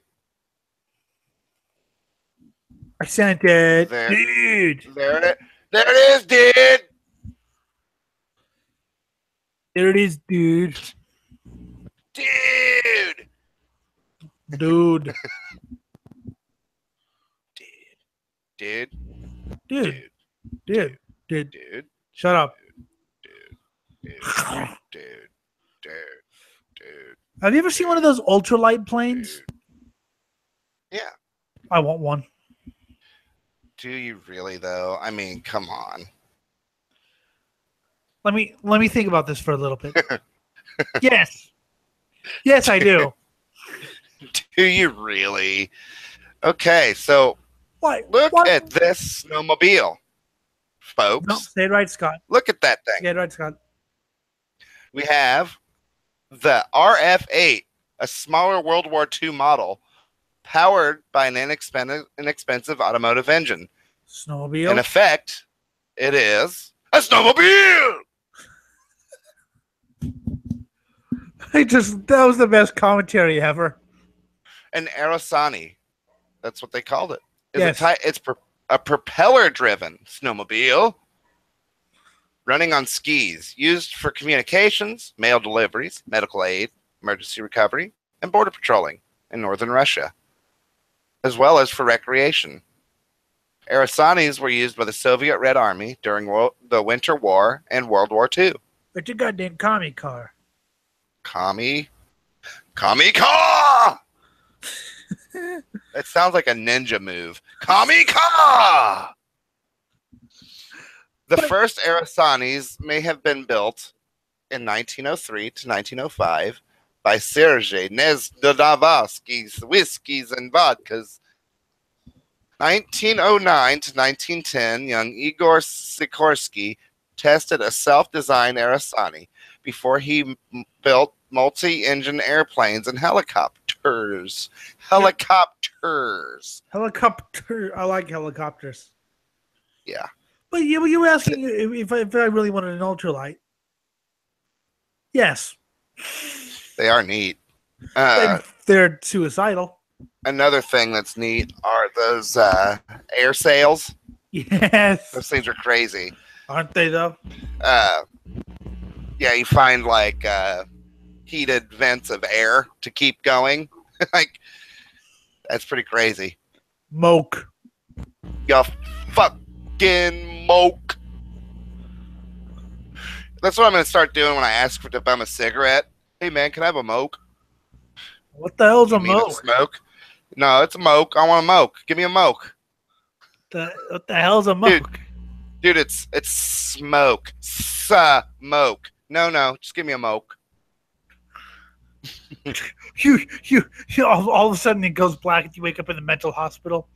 You can't pronounce the word smoke any longer. You can't pronounce the word smoke. We're going to kill you. That'd be a fucked up law. Wouldn't it? All right, now I'm going to... You can't pronounce the word smoke. Die. Snowmobile Rex. Snowmobile! We're doing Snowmobile Rex. Okay, there's about 15 laps to go in this race.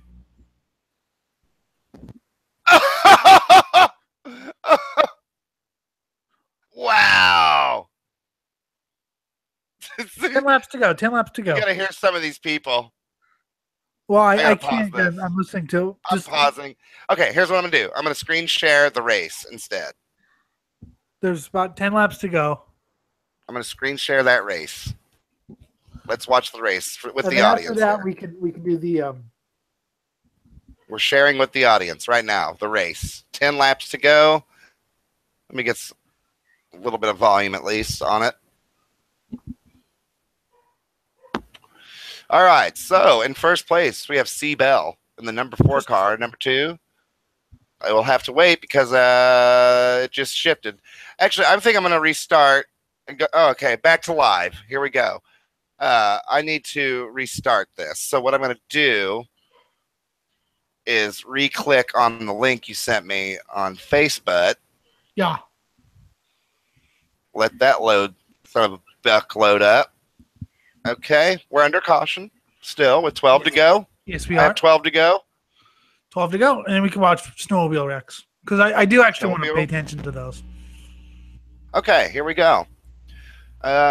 We have a Toyota pace car. That's awesome. Safety wait, car. was that a Hyundai? What?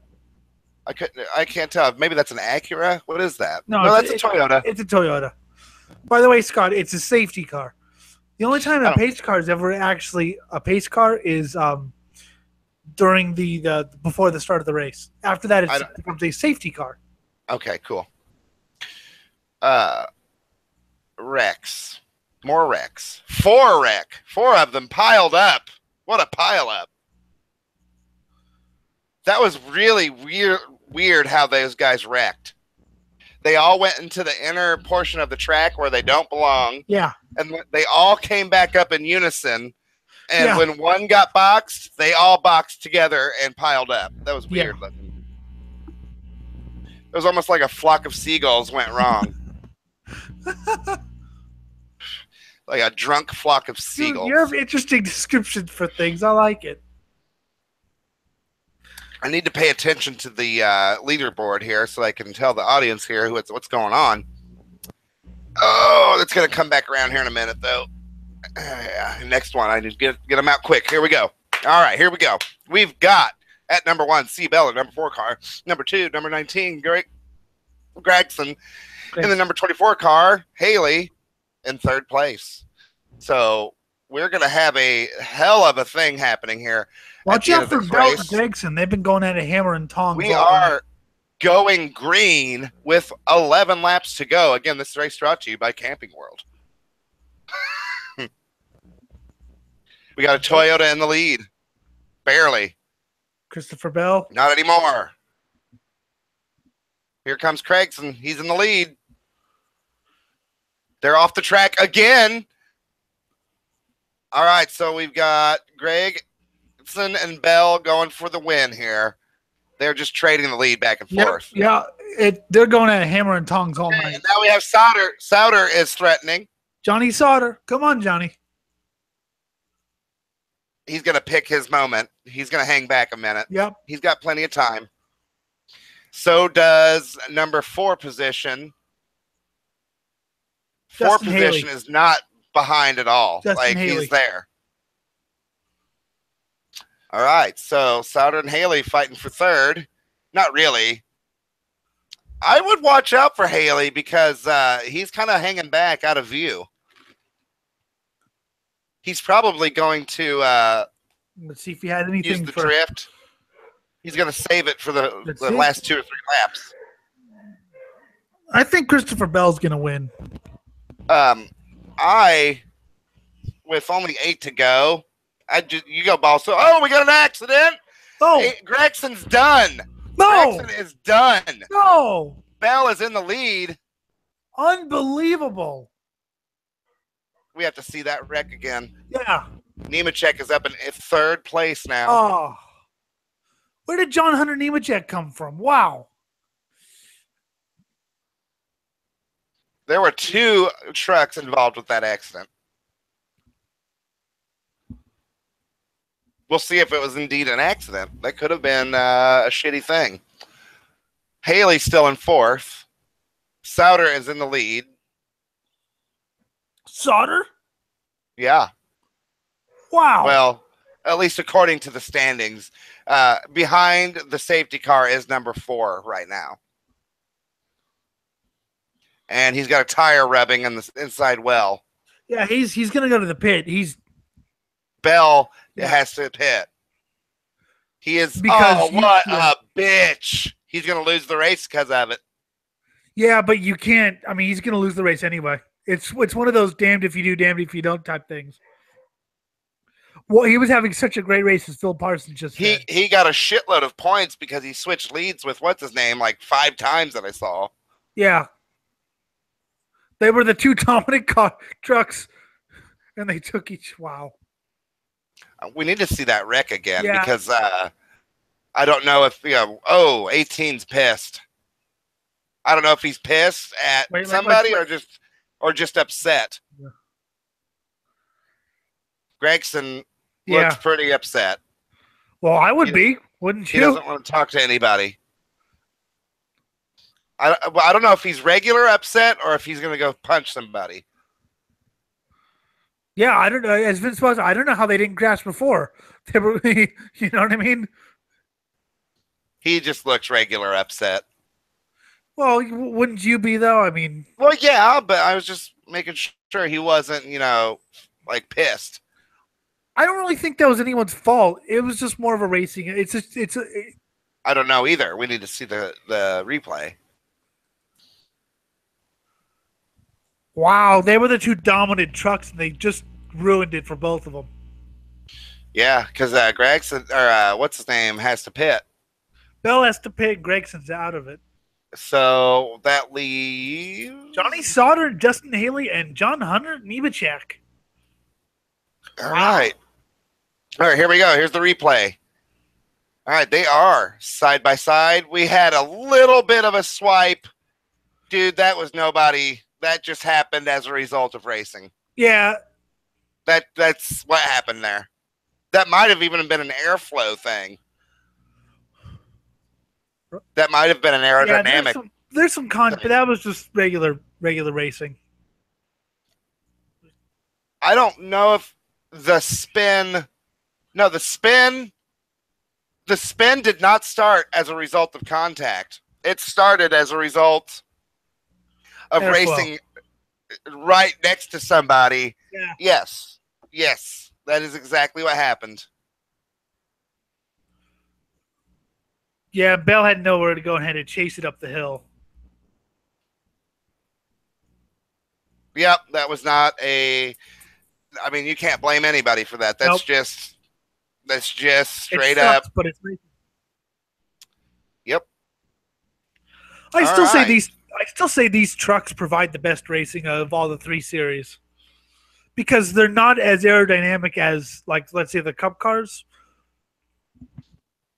So they have to drive more carefully and with more skill. Yeah. All right. So we only have 6 to go. We're under red. Yeah, it's going to take a minute to clear this up too. How did Nemechek get? Okay, I'll let you know when they're under yellow again.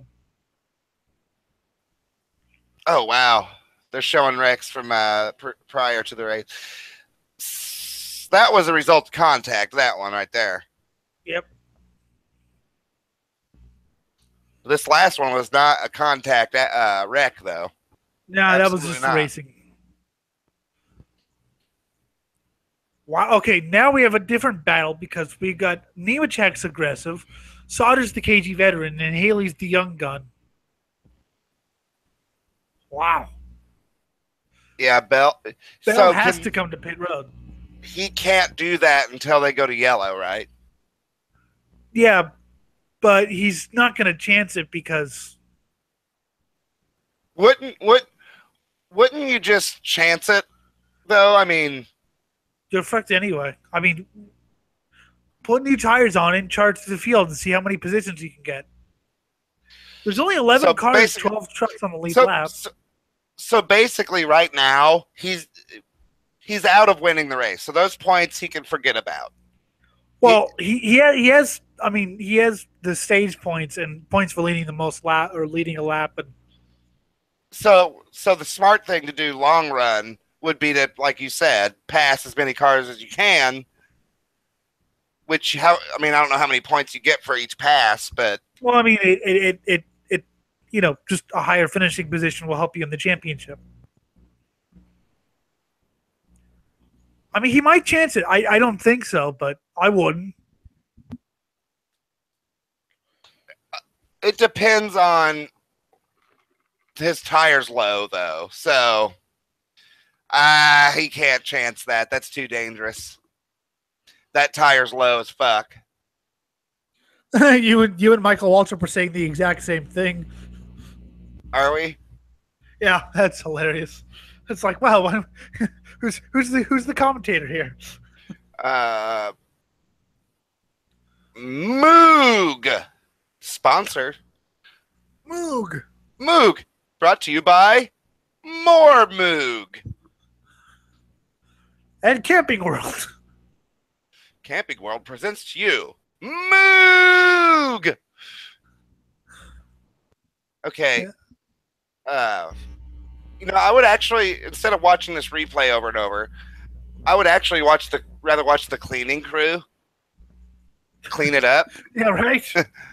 Because it's at least something new, something different. Yeah. Oh, he ran over a bumper bar. Bumper bar. We're gonna run over bumper bar. Bumper bar.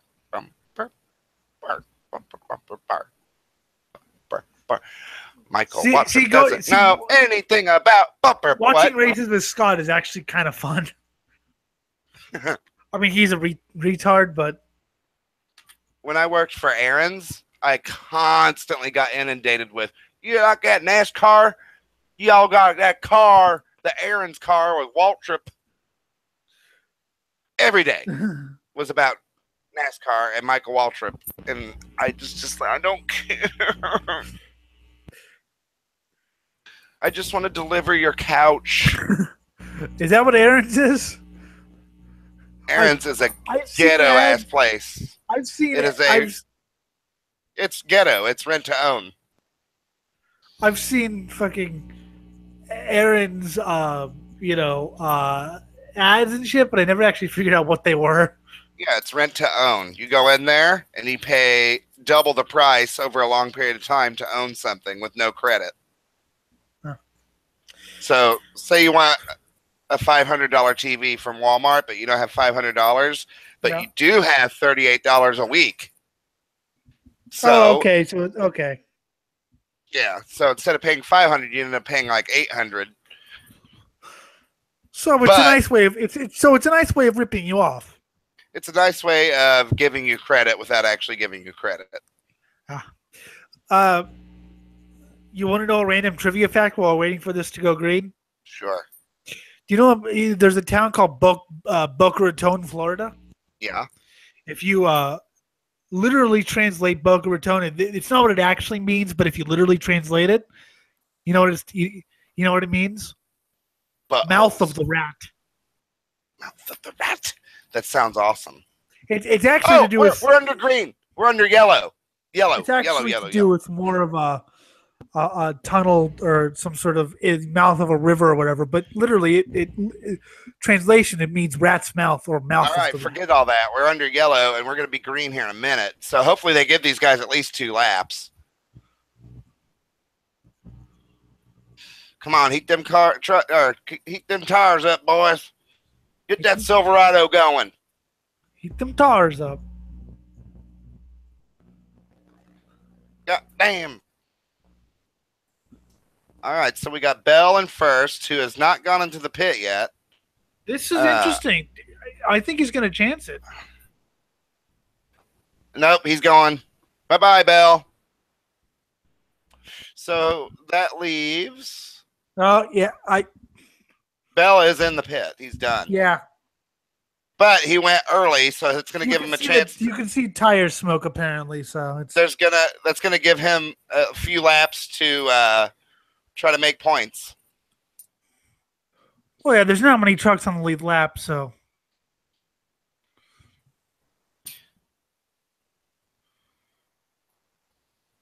Oh, man. I guess we're arguing about whether to pit or not, but you have to pit. They're stretching this yellow out. That's a good thing for him.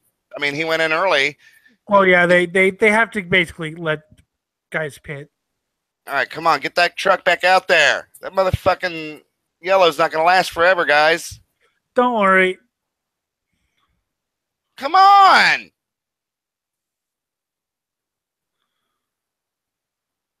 Oh, my God, guys. Come on. They don't want to chance anything. They want to basically make it. Yeah, they're putting tape all around it and shit. And I get it, but it's like, come on. Yellow. We only have another probably 30 seconds. Yeah, here they come. He's already, he's screwed. Well, he was screwed anyway. I understand that, but if they could have got him out before they lapped him, then he could have maybe even got back up in there in a lap or two. No, because something would have broken on the thing and he would have went right into the wall and ended his day. And died. Well, no. Well, maybe. I doubt it. Okay, come on now. We're gonna start it with 2 to go. 2 to go. Who's gonna win it? All right, let me see.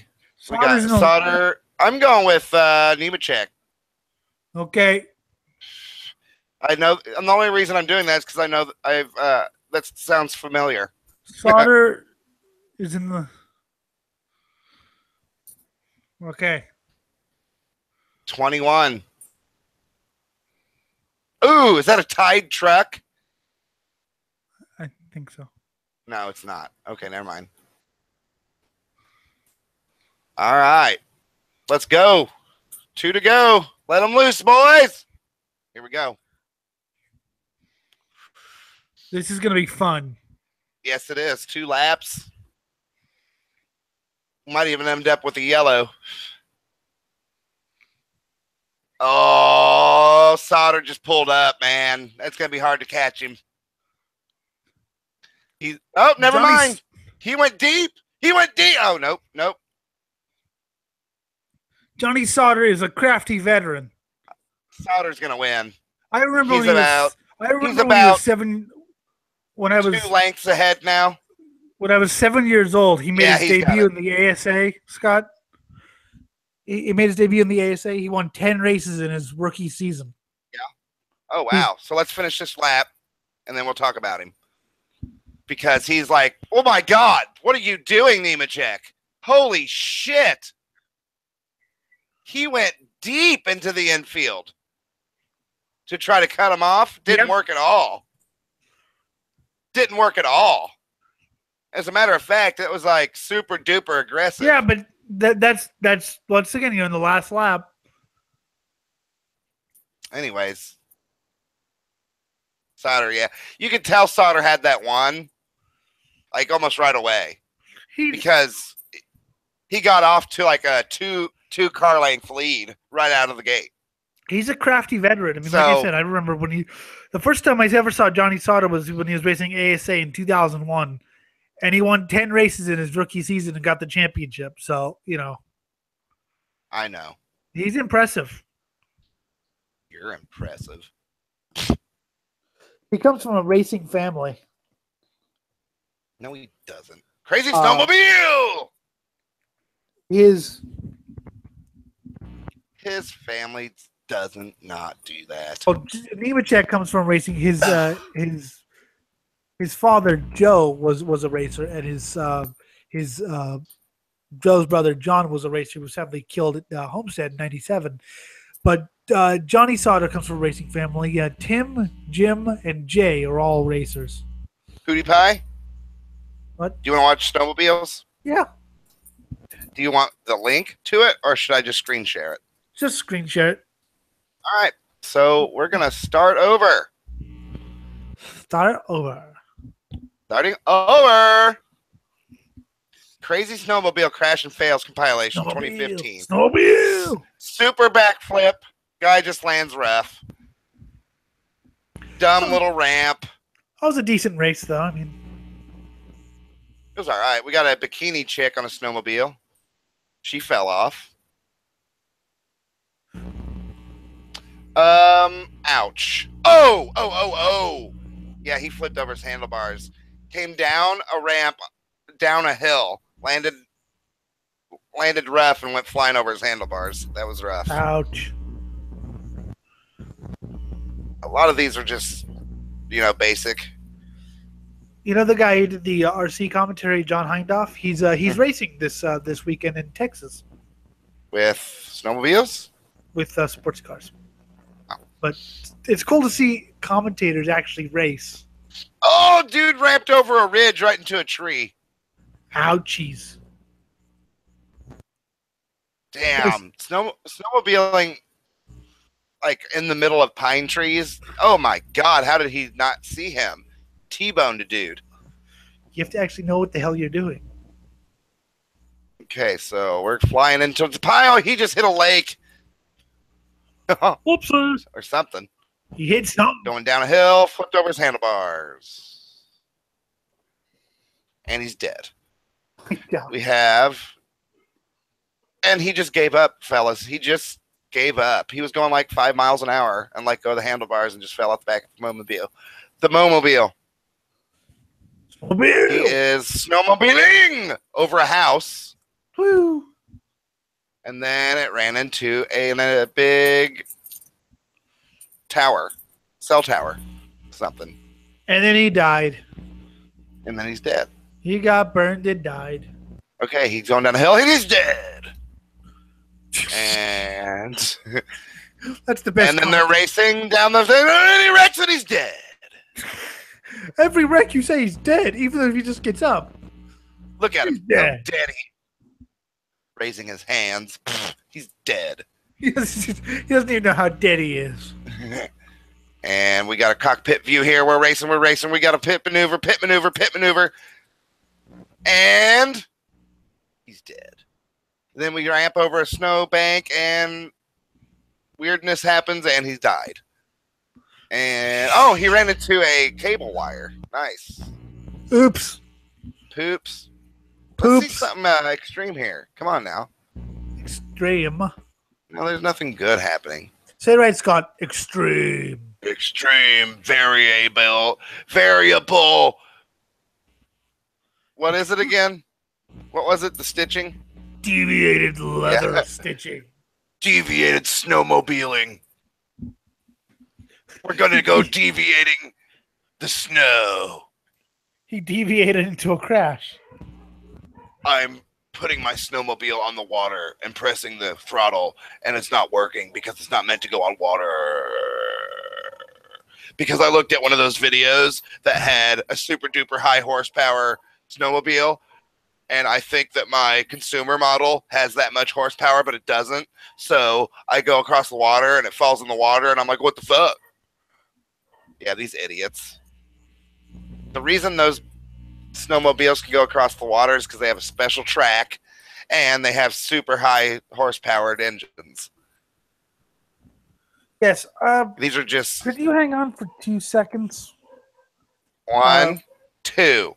I have to piss super bad. Go pee. I'll commentate. Okay.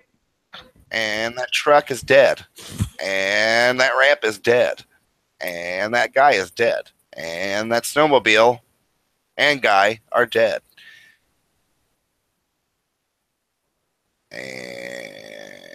And oh wow, you got rooster tailed to death. That was awesome. Oh, this is gonna end well. Oh my god!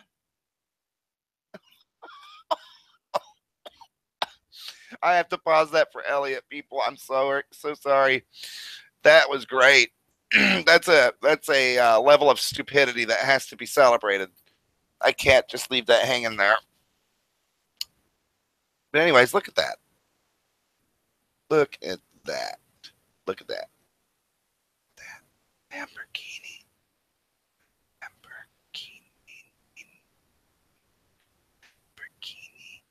Oh, what else we got here? We've got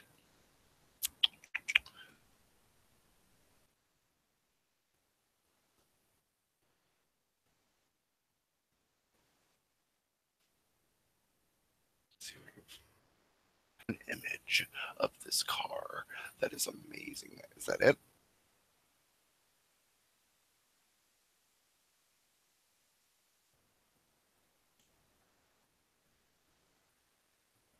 I think that's it.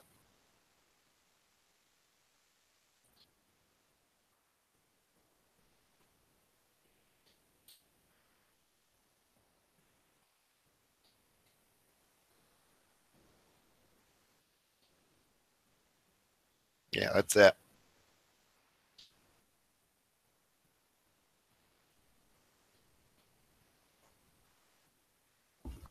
It is a beautiful car.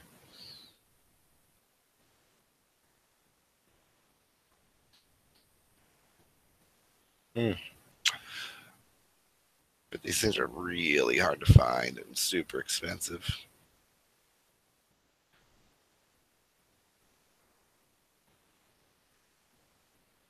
A Volkswagen Carmen Gia. Yeah, convertibles, hard tops, blah, blah, blah, blah. And, of course, rear-engined Volkswagen for you.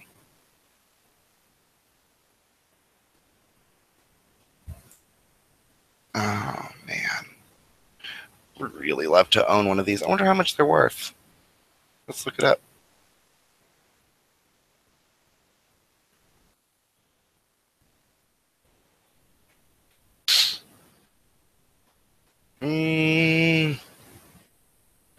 Not going to continue, but I can see here. Total price. I'm sure these are grades here at the bottom, if you can see that. So, a really good one's $24,000. I don't know about that. I'd love to have one, though. Get a better opinion here. Not a better opinion, just a different opinion. Okay.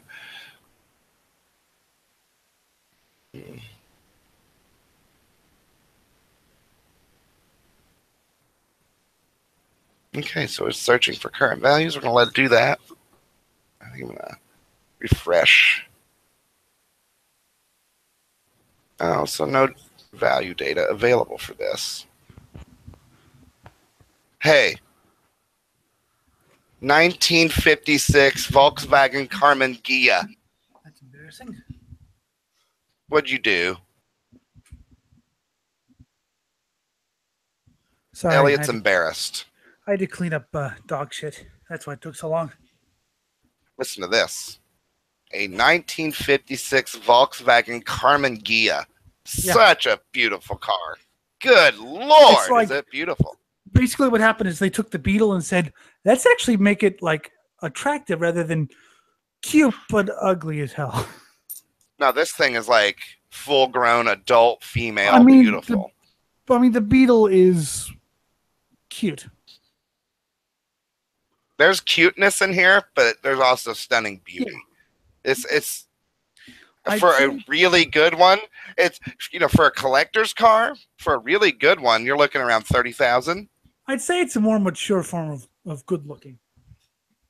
Yeah, it's just great. I want one bad. I have a diecast. Anyways, I don't have a. I had to pause the snowmobile video because something incredible happened while you left. Let me describe to you the picture here. Okay. I am seeing a Lynx snowmobile with a man standing up, his hands on the steering column and on the throttle. Behind him, holding on to the snowmobile, sitting on the ground, is a man of questionable intelligence. So, you. He's holding on with his hands to a bar across the back of the snowmobile, and his feet are pressed up against the track of the snowmobile. This isn't going to end well. Let us, and myself and the audience has already seen, but I had to wait for you so I could describe to you. Sorry. Let's press dog crap. Let us press play. Press play. And he is sucked up underneath into the track. What a fucking moron. So as soon as the throttle gets hit, he gets sucked up into it. Scott. It looks like he should be dead. Is he a grade A tube? He's a grade A tube. Oh man, this dude is just falling down a mountain. That's what's happening right now. Dude. He is falling down the mountain. There's even a jump cut in the fall. Like, he's falling for so long, there was a jump cut. He's falling with his snowmobile too, like right next to it. He'll be falling down the mountain when he comes. He'll be falling down that mountain when he impregnates that girl. All right, so that video's done. How you impregnate a girl while falling down a mountain? Well, a little luck, perseverance. Luck and perseverance. You can get this done. The final truck race, by the way, of the season is on Friday, next Friday. And nobody cares. I care. Nobody cares. And then Saturday we're going to a sprint car race. And then on Thursday we're going to... see, people care about sprint cars. And then on Thursday we're going to a midget car race. You know, Thanksgiving. I see something interesting. I like midgets. Or I like... World's craziest snowmobiles. Snowmobiles! Okay, so we got the Antarctic Snow Crusher here. Say it right. Antarctic Snow Crusher. Oh, sorry. Antarctic Snow Cruiser. Snow Crusher. I'm the Snow Crusher. I am the Snow Crusher Cruiser. Okay, so this thing I'm retarded. Has 3 wheels and is able to attach an airplane on the top of it. Woo. It's huge. But it doesn't appear to be a real thing because they only put a concept. Why is there a CIV on here? There's literally a Lotus CIV. Why? Okay, so Lotus developed a propeller-driven snowmobile, 3 skis. Because it is very bizarre looking. It looks like a bug of some kind. Bug. A bug. It looks like a bug. A bug filled with tubes. The bug. Tube bug. A bug that only lives in tubes. Tubes. So we got a snow crawler here, and it's got a weird design. Let's look up world's worst sprint car crashes. Oh, you want to watch more crashes, do you? All right, then. All right, then. I want to watch more goddamn crashes. World's worst sprint car crashes. Sprint car crashes. Fuck you. Okay, top 10 worst. All right, here we go. We'll go end over end flippage. Doing cartwheels, actually. That was pretty freaking awesome, actually. Wow. I got to count the times he flips. Hold on. We got 1, 2, 3, 4. He went end over end 4 times. I wonder who that was. Don't know. This guy went 1, 2, 3 times. This guy went, whoa, dude, that was a crazy wreck. I gotta pause that. He's going around the corner and his suspension starts bouncing.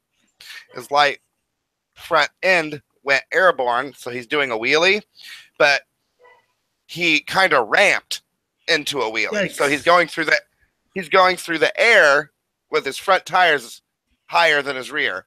When he lands, his rear wheels grab immediately, and shoots him off the track and into the infield, into a bunch of fences.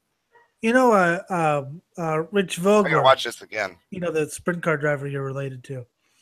His father was a successful sprint car racer too. He died in '82 as a result of a sprint car crash. Wow. Yeah. That's crazy. Isn't it? That's bad luck right there. Yeah, but oh my God. I gotta rewind that. Dude, this dude. Okay. You know how some sprint cars, they don't have the wing? Yeah. But they have the roll cage, right? That surrounds the driver. Yeah. They're called non-wing sprints. Flips. He comes out of the car and is stuck between the 2 bars. I've seen that before. Of the roll cage and gets smushed. Ooh. Now, hold on. He gets up. How? I want to know who the hell that is. Around in there. Smashed. No, dude, there's no way he's alive. There's no way. I want to know who that is now. I know it doesn't say, but. Wow, that dude went flying through the air. 1, 2, 3, 4, 5. He did a 5 end over end flip. 1, 2, 3, 4. Whoa! Okay, so he went end over end, and you're expecting him just to stop. The rear wheel breaks off the car, but when he lands on his wheels, it's still in gear. Yeah. So he's just one wheel going, and he's doing donuts. And he can't stop it. And he's going through his old rubbish. Oh, dude, that is so funny. His hands were sticking out of his. Oh, that's funny looking. I gotta watch it again. All right, no. Have you ever gone too fast on one of those playground carousels? Yeah. That's what's happening to him right now. Oh man, these aren't sprint cars. These are like little tiny go-kart looking things. You mean midget really cars? Cool looking. They look like midget cars. Midget cars are like midget stock cars. Midget, your descriptions are wanting. Let's put it that way. Okay, so this guy's doing a wheelie, hits his front wheels, and starts flipping. Just end over end over end over end over end. And comes to a final resting place, and he's dead. And now we're on to the next one, coming around the corner when he can. Going way too fucking fast, and he flips. Holy shit. Man, he was going fucking fast. I don't want to say this in a nice way, Scott. You're not the greatest singing talent. I don't give a shit. I never tried to act like I was. Yes, you did. Motherfucker. Don't argue with me, yes, too. You did. That time you said that you're the greatest. You were drunk, but... You're not the greatest. Shut up. That wreck does not deserve to be on this list. Okay, so he hits the wall and doesn't even flip end over end. So no. Anyways, best dirt track crashes. Actually, I'm going to pause this, and you're going to keep the audience busy while I take a piss. All right, I'll keep the audience busy. Remember, everyone, the NASCAR Xfinity Series race from Phoenix is tomorrow, and the NASCAR Monster Energy NASCAR Cup Series is Sunday, as well as the COTA 24 Hours and the F1 Brazilian Grand Prix and other races I can't remember. And it's the next week. There's a lot of racing. There's Trucks Xfinity Cup from Homestead. There's the Enduro Cross from Ontario, California. And there's Royal Purple King of the Wing Sprint Cars from Irwindale and Kern County on Sunday. There's also probably other races I don't remember because I'm stupid. That will be, and Thursday, of course, is the annual Turkey Night Grand Prix at Ventura Raceway this year. It's a West Coast Racing Classic. I mean, it's been around since the 30s maybe. So you should all enjoy those races and watch them however you can. And I will be at some of them. We hope you enjoyed the last couple laps of the Truck Series event. Congratulations to Johnny Sauter, who has his... I actually don't know that, actually. Let's just look it up. Professionalism. You're a fucking tube. Professionalism. Thank you for interrupting me, by the way. You're welcome. Hey. Okay. I have results for the... Would you like to know? I'll do this really quickly. The full field rundown for the Truck Series race we just watched. Fuck no. Go ahead. Thank you. Okay, we have... Come on. Poop Stain McGee.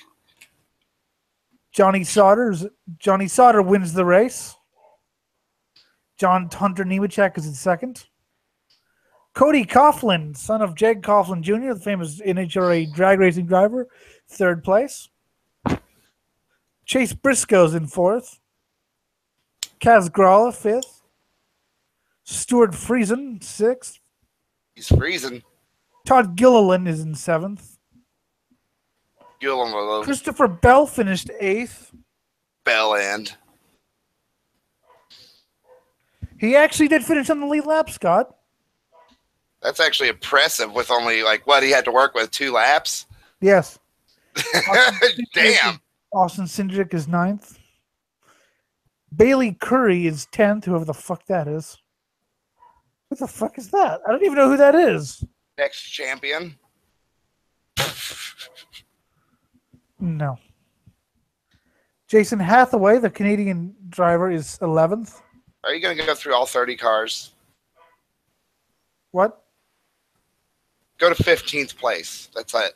Robbie Lyons? No, fuck you. Man. Jordan Anderson? Jordan Anderson got a 13. Wow, that's actually pretty impressive. Justin Haley? Oh, Justin Haley's 14th. That sucks. He was doing really well. Yep. Noah Gregson, 15th. Wayne Gretzky. Josh What place Rayon, did Sammy Sosa come in? Dalton Sargent in 17th. What place did Mike Tyson come in? Jesse Little's in 18th. Ryan Truex What is place did Andre Agassi come in? Ben Rhodes is in 20th. Matt Crafton, a championship contender, is in 21st. Norm Benning, 22nd. Austin Hill, 23rd. Grant Enfinger, 24th. Austin Wayne Self is 25th. Self? Jennifer Jo Cobbs, 26th. Way to go, Jennifer! Oh, no, Jennifer Jo. Jennifer. I'm sorry, Ray Ciccarelli's 26th. Jennifer Jo Cobb is actually behind the car she owns. Oh, wow. Jennifer Jo Cobb's 27th. 28th is Mike Harmon. Joe Nemechek's in 29th. That sucks. TJ Bell's in 30th. How did Nemechek end up all the way back there? No, that's his father. Oh, okay. It's like, what the fuck? Ted Miner's in 32nd first, and Mike Seneca is in 32nd. As far as the championship goes, Christopher Bell leads Johnny Sauter, Matt Crafton, and Austin Cindric. And they're the four who are in contention to win the championship. I have a quote from La Fortune Cookie. Think like a man of action. Yes, you've already act like a man of thought. That's really sad that you saved that, by the way. It was just sitting on my computer. By the way, Johnny Sauter has his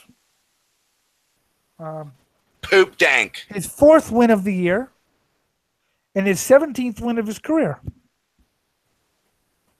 Way to go. All right, back to crashing. Thank you. We've got crashes, sprint car crashes on the dirt. We're going to flip over sprint cars and destroy the wing, which is pretty goddamn expensive to manufacture.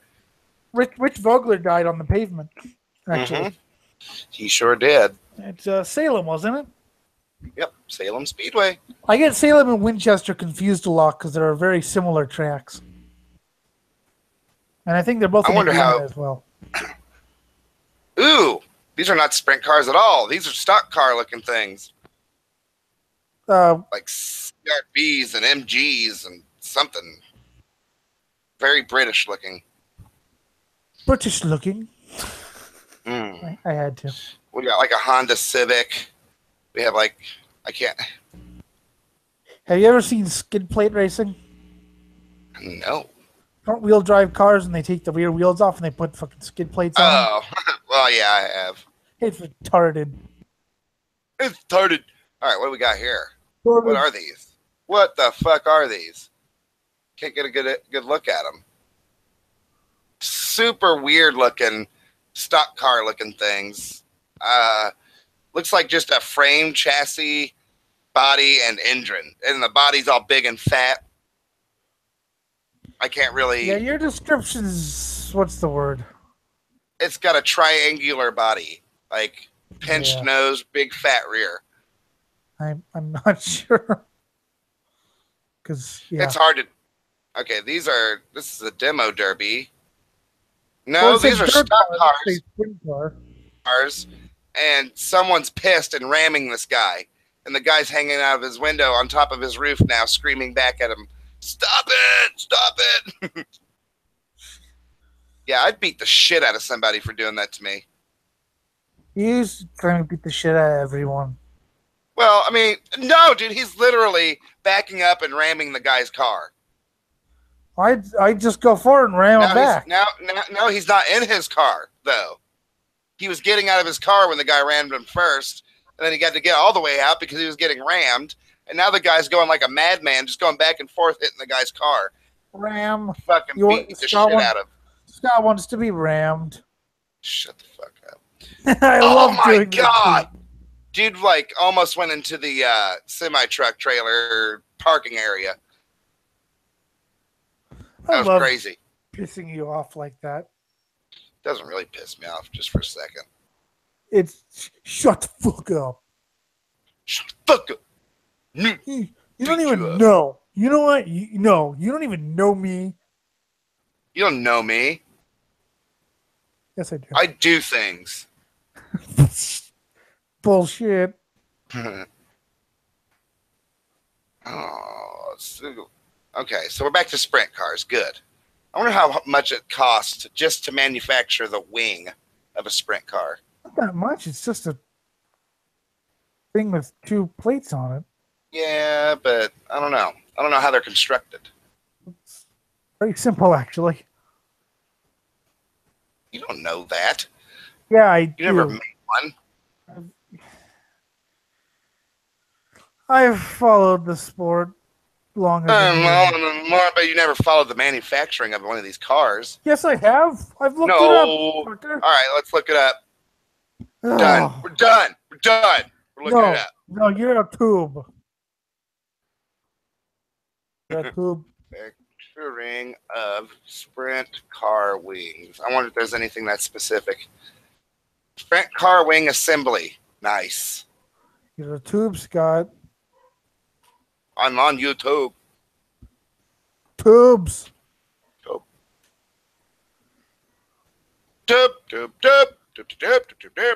right, so just by looking at it, it's not as simple as sheet metal. I mean, yes, there's sheet metal, but yeah, there's a bunch of pieces to this. Yeah, but it's not as complicated as you make it sound. I didn't make it sound complicated. I asked how much it cost and how hard it would be. It doesn't cost that much. I mean, just want to see it. I'm interested in weird little things like this. Have you ever seen how surfboards made? It's actually really fucking interesting. Okay, so that part, I don't know. I have to see the whole thing come together. It's just, he's taking pictures of each stage as it comes together. And like, yeah, I mean, like just like that, there's a bunch of holes cut all the way through this frame. That right there with having a defined lip around each hole, that shit takes time to do and can get rather expensive. Yeah, it depends really. I mean, a lot of people just make it themselves or just buy wings, you know. You can buy sprint car parts pretty easily.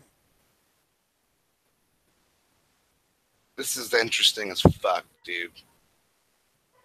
My favorite sprint car manufacturer is called Beast.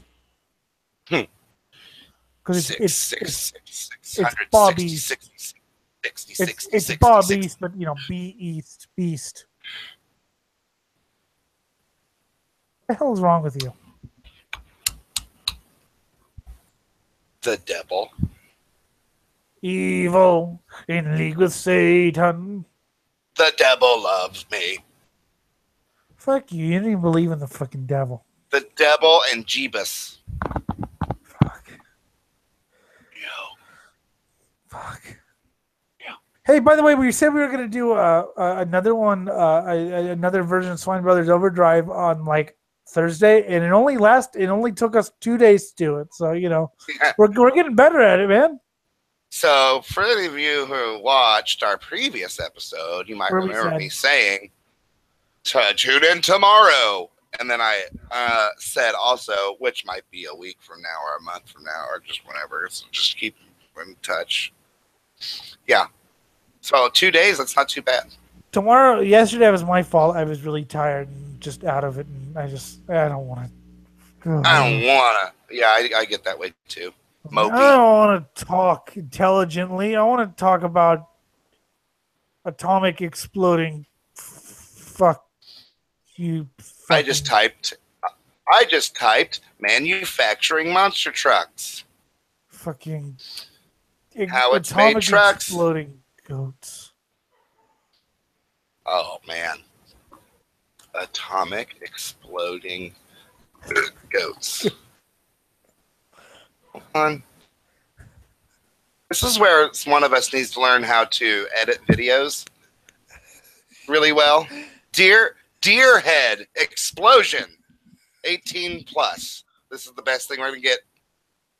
The video you're about to watch is only for people aged 18 plus. The viewer's discretion is advised. What? Scott, stop looking at it then. No. All right. So what we have here, what we're gonna have here, is old man walking with a rifle, a whole bunch of deer. Oh, it's just deer hunting. Okay. Not quite as cool as babies. Babies getting run over by trucks. Boom. Okay, dude, this one is super awkward. He's looking down the scope at this deer, and the deer's looking directly at him, like directly into the camera. And you know his head's about to explode, but it just holds on this image of this deer staring at the camera with the knowledge that his head is about to explode. It makes for a super funny, like, little moment. All right, come on, blow his head up already. Come on. Dude. Oh my God. When his head blew up, his eyeballs came out. That was really funny looking. I'm watching that again. Yeah, I think it'd be funny if it was a baby. Kerplunk! Dude. I got to pause it directly on. Yeah, that. Just imagine if it was a baby. Oh my God, the face this deer is making right now. It got shot in the back of the head, or in the front of the head, and then, of course, the exit wound is all huge. His eyes are bulged out of his head, and his mouth is kind of open, and you see his bottom teeth. He's just kind of like, So he looks like you normally. Normally. Not, usually, but normally. Okay, so now what am I looking up?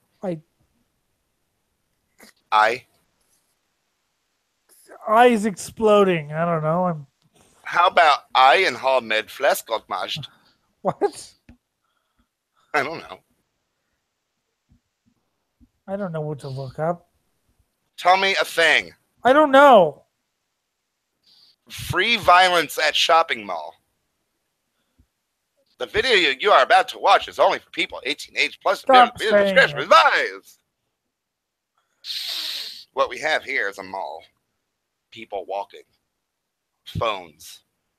Man with his hands behind his back. Slaps man. Slaps him again. Sitting on bed. Slaps him again. Slaps him again. Slaps him again. And throws him on the ground. Die, motherfucker. Slaps him again. I don't know why.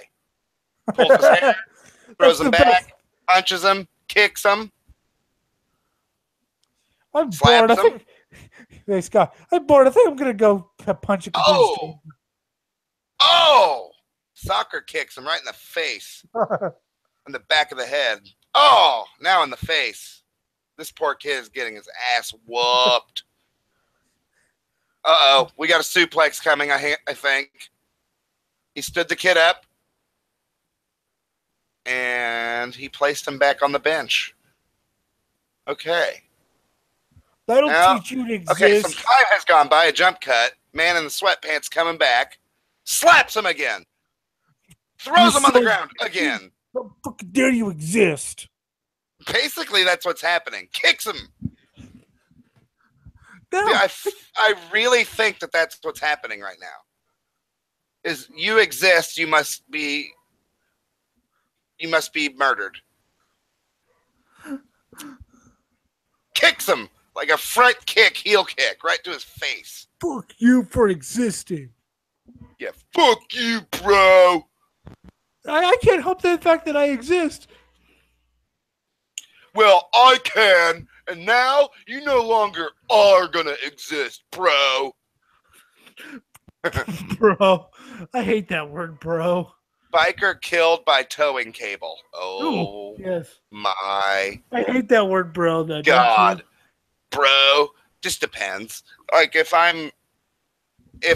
say I'm talking to a friend of mine and they're getting a little bit irrational, I might say, bro. But like people who. But if I hear a jock be like, bro, totally, like, you need to like get your ass over here, because bro, I got the best video game ever, bro, and you need to come over here and talk to me, bro. Yeah, I do hate that. Yeah, you're right. Okay. Hey, we agree on something. So, what we have here. Let me rewind. Sorry, folks. All right. So what we have here. Pause again. Rewind. Increase. Okay, we're good. I'm just gonna go with this. All right. We have a bunch of people standing in the street. A wrecker truck. I can see the cable coming from the truck all the way across the street onto this box truck, which appears to have backed into a ditch. So we have this metal cable existing across the street, right? So it's basically a tightrope across the road. And according to the video's title, we're going to see a motorcycle accident. Yes, sir. What we just witnessed is a motorcycle coming through at speed. Man wearing a helmet gets caught by the cable and is now dead. He is cooked, gone, no longer here. What do you think his last thoughts were? Hook it! That was exactly his last thought. Hook it! Isn't that the sad truth about death? It's never, your last thought is not going to be some rosy thing. It's going to be more like, I got to take a shit, and then you die. It's going to be like, your last thoughts are going to be like, before death overtakes me, I must soliloquize. Yeah, no. That I, in this life of mine, regret nothing. Your last thought is going to be like, well, that cigarette didn't set well with me. But see, no, it's going to be stupid. Yeah, exactly. But I'm going to make damn sure that I live long enough just to like rhapsodize. Just, oh my God, he just won't shut up. Just someone kill him. So if you realize like you can just feel death creeping on, then you just start talking shit, like philosophizing everything. Yes. Oh, the remote control is so beautiful, and isn't it wonderful that human beings were able to create such a device as to be able to change the pictures that move on a box in front of me? And that's your last thought, and then your bowels explode. That's your last thought. Yeah. Yes, violent bowel explosion. All right, so this YouTube channel seems to be pretty awesome. It's called Gore Doses. Gore Doses. I like it. I like it. Yeah, like a little jingle. Da, da, da, da, da. Gore Doses. Ding. But yeah, fucking whenever I feel death, you've been philosophizing for 3 years. One never knows when death may come. Except for me, because right now I feel death creeping up my spine. Even as I feel death creeping up my spine, I must tell you the beautiful woman I met in 1932 at 11:54 p.m. Yeah. You gotta love old guys like that who just go on like these rants about anything. There was a dealer I worked with. Say he would deal a blackjack hand and give the dealer or give the player the cards 5 and 4. Okay, so he'd go, 54, 1954. What a wonderful year, and he'd just go on and on and on to the point where players would just be like, color me up, I'm fucking done. Isn't that awesome though? I love listening to them. They don't care. They don't care at all. I want to be that guy. I want to be like, that reminds me. there's two versions of that. There's the old people who have interesting stories to tell, so you don't mind listening. And then there's the people who don't understand any social cues, as in, I don't give a fuck about your stupid visit to this website where you're trying to plan your vacation. I don't care. Like, stop talking. And they just keep going and going and going. $39.95 for $39.95 will ensure my spot in line at this restaurant. I can't wait to go. But then there are people. That reminds me of 1931. I built the racing car in my garage out of an outboard motor and a piece of 2x4. And keep in mind, I did this in my underwear. And I did this in my underwear, and I was half drunk too, because back then you could drink like a real man. Like we were at some extended family member's birthday party, and there was this old guy, and he was talking about how he put like a big V8. Members only. What? Members. He family members. Yeah, he was an extended family member, and he was talking about how he put members. It's not members. It's not members. About members. An hour and a half about his old drag racing exploits, and I just kept listening because I was like, "Go on." Yeah, I mean, some of those older dudes know how to tell a story. I mean, and you're just captivated by them. I find those kind of old dudes awesome. I went to Indy in '52, right? And I was 1954. Yeah. Bill Vukovich won the Indy 500. Next video is called Wall Demolition Killed a Man. Wall demolition killed a man. Wall demolition killed a man. Yeah. Wall demolition killed a man. Yeah. Wall demolition killed a man. Yeah. Wall demolition killed a man. Just like speed metal with some thrash in there. Wall demolition killed a man. Wall demolition and it killed a man. That's more hard rock. Yeah. Falsettos in metal are very hard to pull off and keep it metal. Very no, they're not. They're actually pretty easy. In my opinion, it's hard to maintain the metal when you do the high-pitched falsetto. Oh, no, you just have to know how to do it. I mean, but once you know how to do it, it's easy as fuck. I've heard... No. What I mean is, I've heard plenty of singers do it, but not very many who were really, really good at it. Well, yeah. I think it's awesome. I think it's awesome whenever you do like a death or black metal song, like the really raw kind, and the guy's just like, blah, blah, blah, blah. All of a sudden, it's like, whoa, where did that come from? Just like, so this video was not very good. The wall comes down and explodes into a million pieces, and the rubble. You're not going to see anything cool on YouTube. Yeah, you are. So right here, we're going to go to never stop your car on the highway. And what's going to happen is me and Elliott are going to sing a metal version of the title of the video, which is Never Stop Your Car in the Middle of the Road. Never stop your car on the satanic highway. Never on the road. That was bad.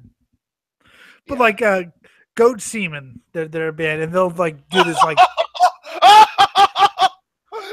oh yes, this was a good one indeed.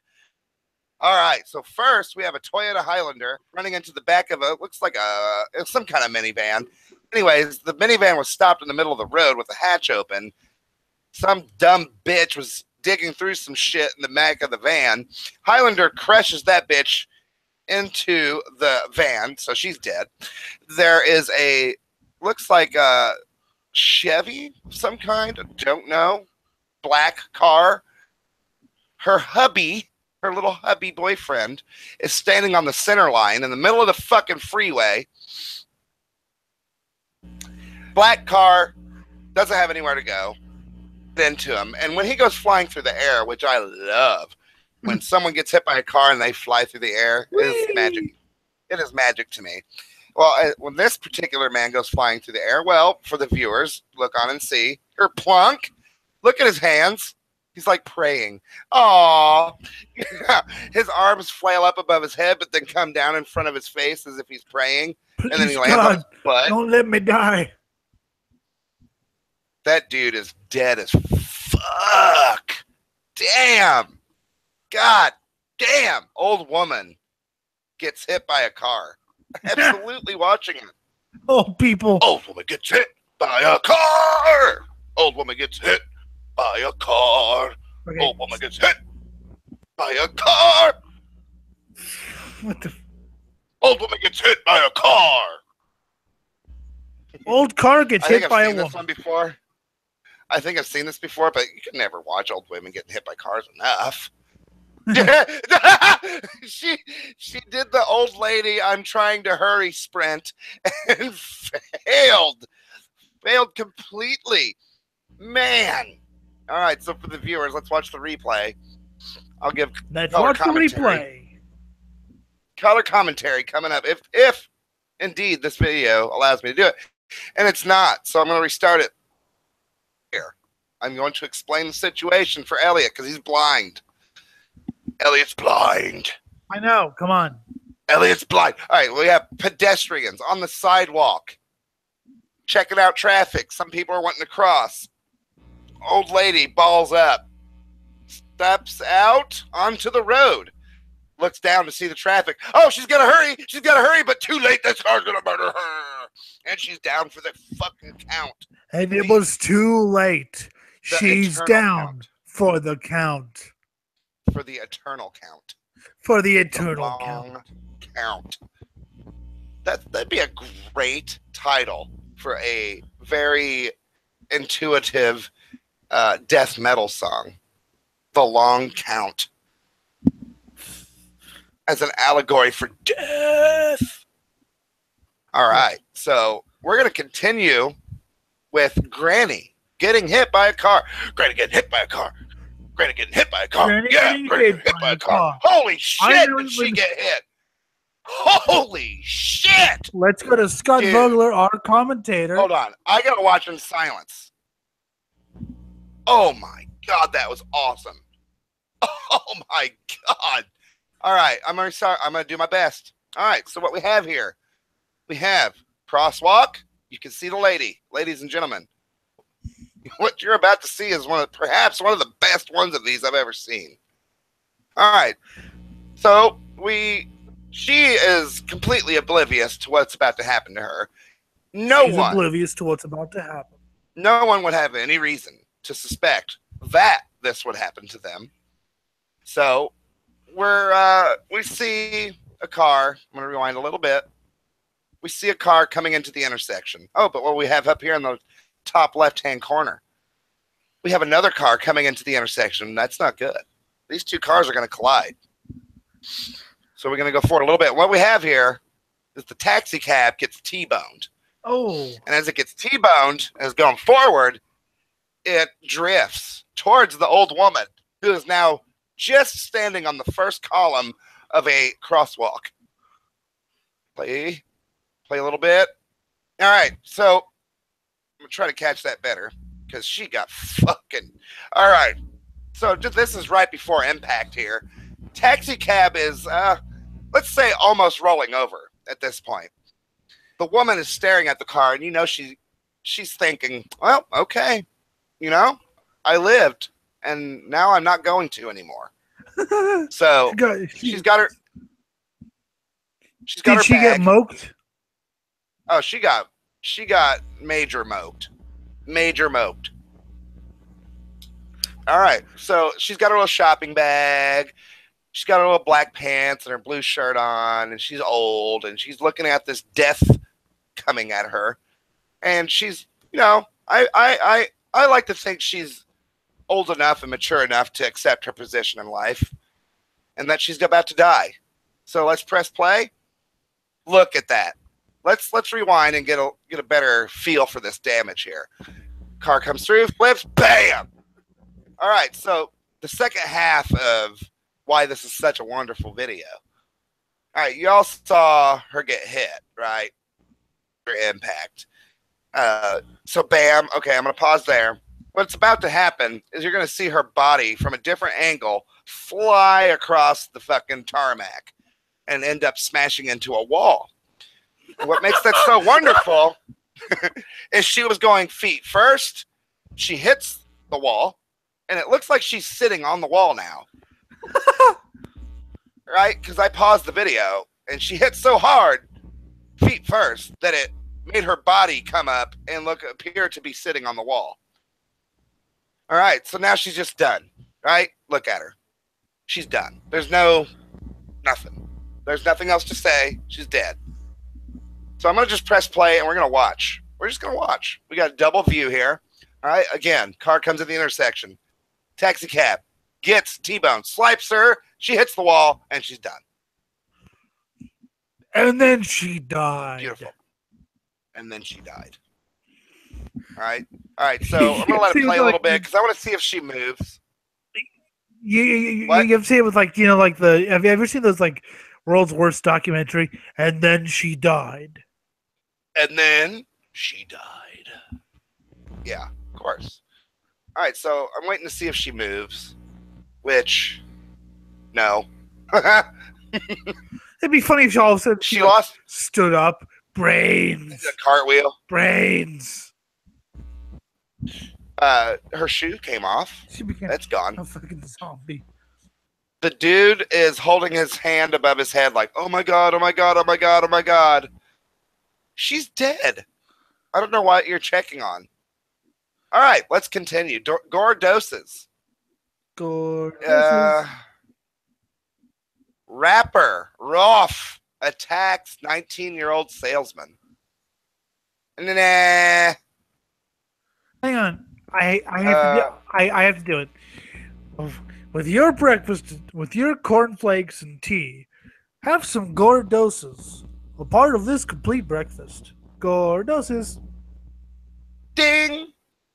We should contact this fella and do a partnership with him where he provides us with supercuts and we commentate. And offer to make jingles for him. And make a jingle for him. It'll be totally garbage. There won't be any instruments. Oh no, I can get my friend to get some program some MIDI instruments.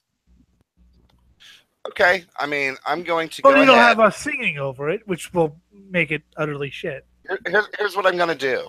I'm gonna go ahead and get to this guy's channel, and I'm gonna get to his Facebook page. That's what I'm gonna do. Sorry, it's not available right now. Well, that's not good. Maybe he's on Google Plus. He is. I'm gonna follow him.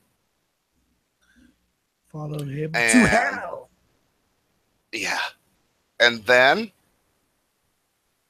I don't know because Google Plus is gay. So I don't know how to message him. Right on his How do you message him? Just right on his YouTube wall? Yeah. Just say, hey. Yeah, that's what I'm gonna do. Hey man. Hey bro.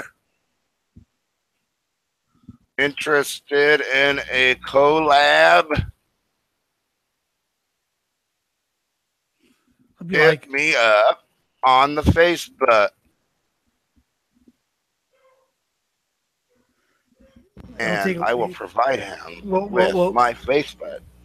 We'll link him to the thing and he'll be like, oh my God. And I'm going to give him my Facebook. Facebook.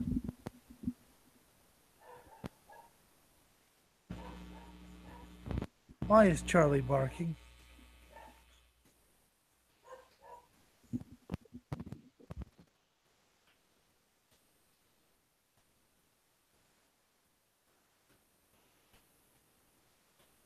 Great channel, bro. Great channel, dude. If your voice cracks, it's even better. Dude. Bro. A violent carjacking outside a hotel. We were joking. Dude, tune it, dude. Tune it. Tune it, bro. All right, violent carjacking outside a hotel in Miami. Yay, Florida. Of course it's Miami. Florida man. Florida man. Florida man. Florida man. All right, so what we have here. All right, hold on. Is a car. Just hold on. Hold on a second. I'm trying to gather. Hold on. I'm gathering. I'm gathering understanding. He's gathering his penis. Which is required because this thing is not carry-on, okay? Oh my goodness, this carjacking has gone completely wrong. The point of a carjacking is to steal a car so that you can sell it. And he's completely wrecking it. Or just to steal it. All right, so that is not really what we do here. Yeah, it was interesting. Guy stealing a car, but meh, really, honestly. So armed robbery goes off plan, fail. This is might be more up our alley here. What we have is a van, looks like a business van of some sort, maybe a flower delivery, some kind of thing. And we have a shady little looking, kind of cavalier looking car. Two men come out with guns. Two men with guns hold up the business owners. And their car, their getaway car, what is happening? Guy comes out in his underwear, shooting at them with a Glock. Go. That is badass. Second Amendment, fuck yeah! I don't think the Second Amendment. Yeah, fucking Second Amendment! Thou shalt bear arms in thine underwear. Thou shalt have arms coming out of their butt? But you can only fire off weapons if you're in your underwear. Yeah. Okay. Girl, huge, longboard, face plant. No. Accident of a worker on a platform. Okay. Accident of a worker on a platform. This is an oil platform. There is a giant. Oh my God! What just happened? I can't. I don't. Okay. Okay. I'm going to do my best. Have you been scarred for life? This appears to be an oil rig. Okay. Yeah. Man working this chain device that goes into a hole in the ground, which appears to be a pump of some sort, maybe. Not sure what the fuck this thing is. Pump. Okay, so he's just working, staring around, you know, working, getting paid. And it just startles you. Like, it just blows up. This chain, big chain looking thing. Like, you can see the sparks right here now. And it just explodes. And dude just falls to the ground. He's not dead, but, I mean, he might as well be. Honestly. That scared the shit out of me. He got moked. He got fucking moked. That's going to be a new thing for when he dies. Oh, major moke. Major mokage on turn 3. People look at me, what the fuck are you talking about? You don't know moke? Massive rally crash, no brakes. No brakes. Ah!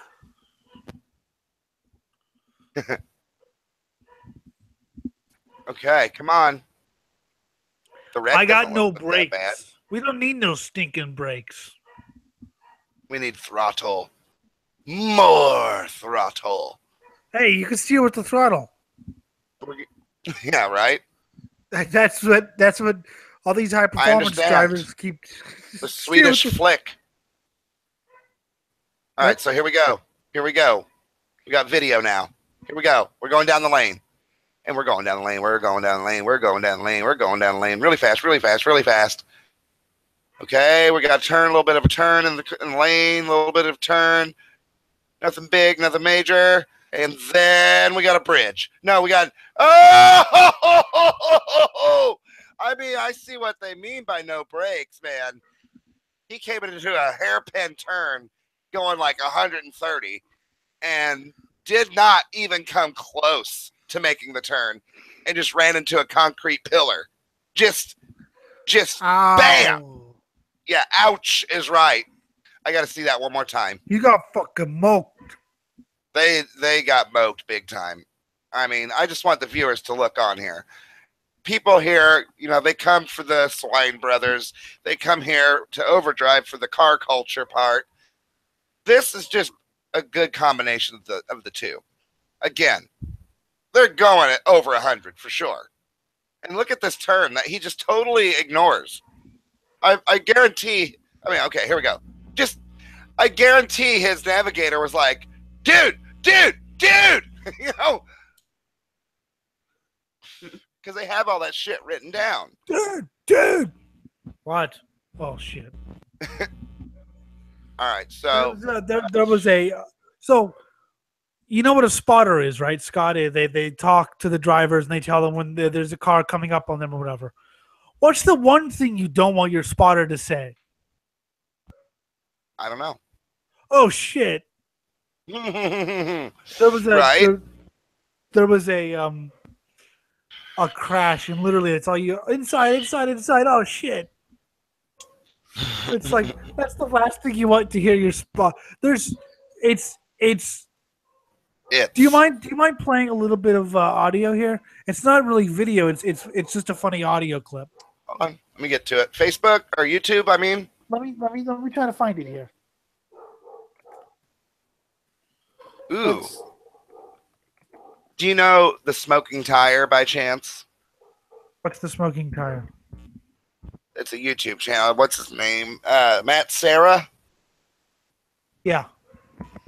I like him, but his channel, like, I've seen good car reviews. And while he's good at talking about cars, the way he has his setup is you get to see some outside exterior shots of the car, but then the cameras all go inside the cockpit, and the whole video is just the camera aimed at him while he's driving and talking about the car. It's like, no, dude, I want to see the car. Like, I don't know. It's boring. Quite boring. Anyways, did you find it? What were you talking? Did you find it? I couldn't really hear what because I'm looking at this thing. What were you saying about the? It's just a boring setup, the way he does his reviews. Like, you get to see some exterior shots of the car, and then he gets in the car to drive it, and all you get is a static image of him driving the car, talking about the car. That's boring. I want to see the car in action. Anyways, did you find it yet? Yeah, I'm looking up this thing. Please hurry up. All right, while you're doing that, we have a 65-kilometer-per-hour longboard face plant. All right, so he is tied to the back of a car, standing on a longboard. You know what's going to happen. It's a fat boy, too. I don't see why he's doing this. He keeps scratching his balls. All right, we're off. And we got a fat boy. We got a fat boy. We got a fat boy on a skateboard tied to the back of a car. He's about to die. And we will all celebrate and say hooray because he's dead and fat. Trying to find a thing. Do you have to keep saying things? I had to keep saying things all the time. All the time. Wiggly skateboard face plant death. He's gonna die. Bury him now. All right. I found it. Yay. Okay. What's the name of it? No, I'm just gonna send it to you on Facebook. Well, fucking hurry up, you moke. You fucking tube. Come on, you tube. There. All right, now, got it. This make is sure audio. I gotta make sure I'm screen sharing. All right. Okay, I am. All right. So you want audio with this, correct? Please. Hold on. I gotta make sure volumes and stuff. Okay. All right. So this is a 3-minute video. Are we watching the whole 3 minutes? Yes. Okay. Give me all right, audience. What I'm about to do is play this video. I have to put my microphone inside the earpiece of my headphones so that you can hear the audio, so that Elliott can hear the audio. And then I guess Elliott's going to comment on this stupid fucking thing. Anyways, I'll be right back.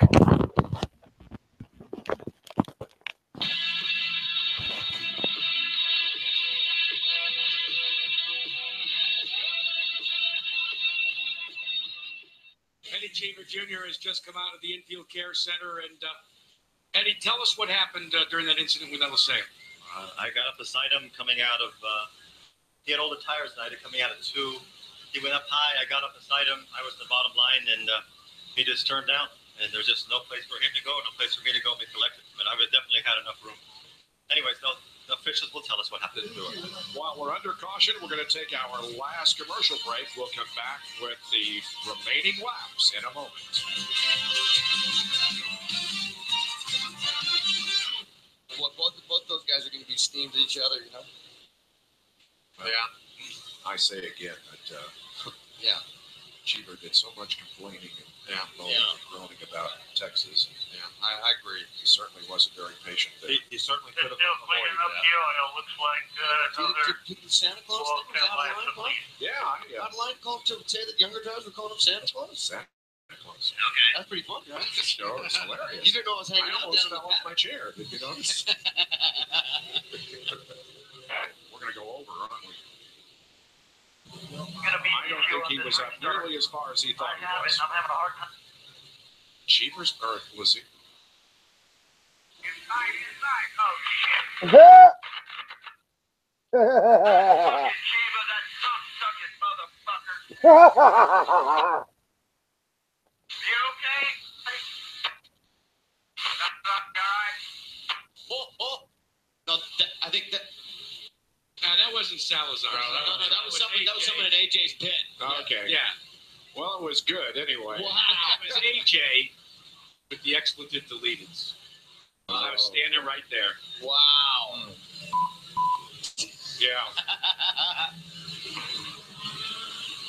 What was said on Cheever's radio? Do we have that? I think they said the same exact thing. Just change salad bar that. Well, see, that's a case where the spotters were trying to tell him, but everything just happened so fucking fast that there wasn't any way for him to Inside, oh shit. couldn't respond. The 2 words you never want to hear your spotter say? Oh shit. You know, Ron Green is an asshole. Unbelievable. Send him back to NASCAR. Guten Abend, my friends. That's great, dude. Well, That was really fucking funny. These are like professional broadcasters, right? And then they go into commercial and just, you can see just they have a lot shit. more. Yeah, but did you hear that? Well, Cheever did so much complaining last week, and now he's doing the. Yeah, that my favorite part was the pit chief or whatever. That Cheever son of a bitch motherfucker. Oh, AJ Foyt. That cocksucker. Hold on, I gotta find that again. What happened? Hold on, I gotta find it again. Yeah, that was AJ Foyt, by the way. There's a competition. Hold on. Here we go.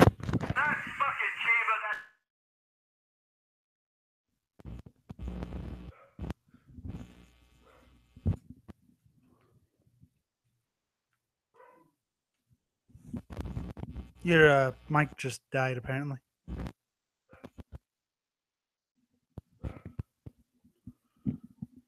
Scotty. Hello? Yeah, okay, now I can hear you. Hello? Now I can hear you. Hello? Now I can hear you. Hello? Hello? Hello? I can hear you. Hello? I can hear you. Hello? I can hear you. Hello? I can hear you. Okay, stop.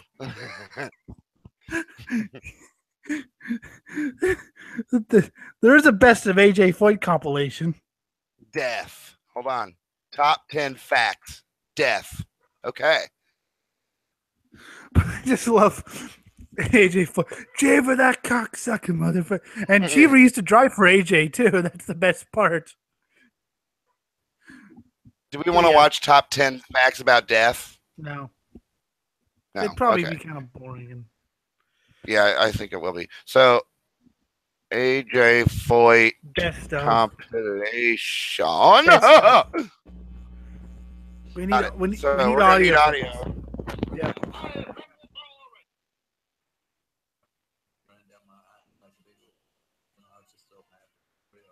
All the years that I dreamed of listening to the race, then be lucky enough to win. Ray J. Foyt, with the right hand up in the air, winning the winner of the 1964 500-mile race.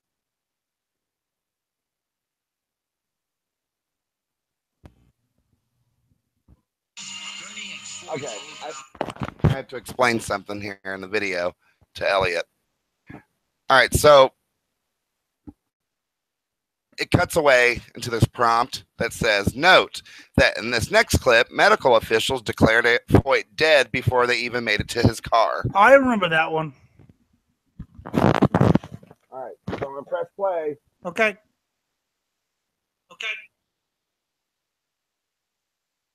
Gurney and Foyt hold down first and second through turn 9.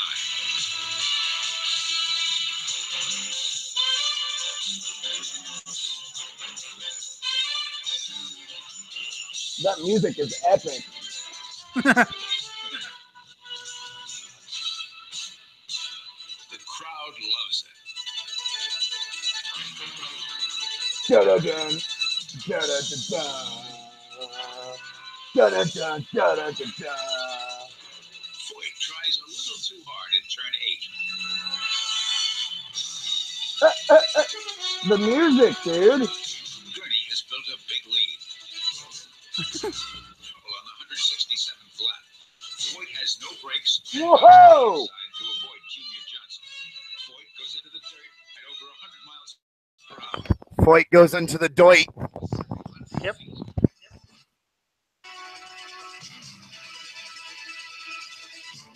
AJ was lucky to live through this one. He was hospitalized in serious condition and was out of action for months.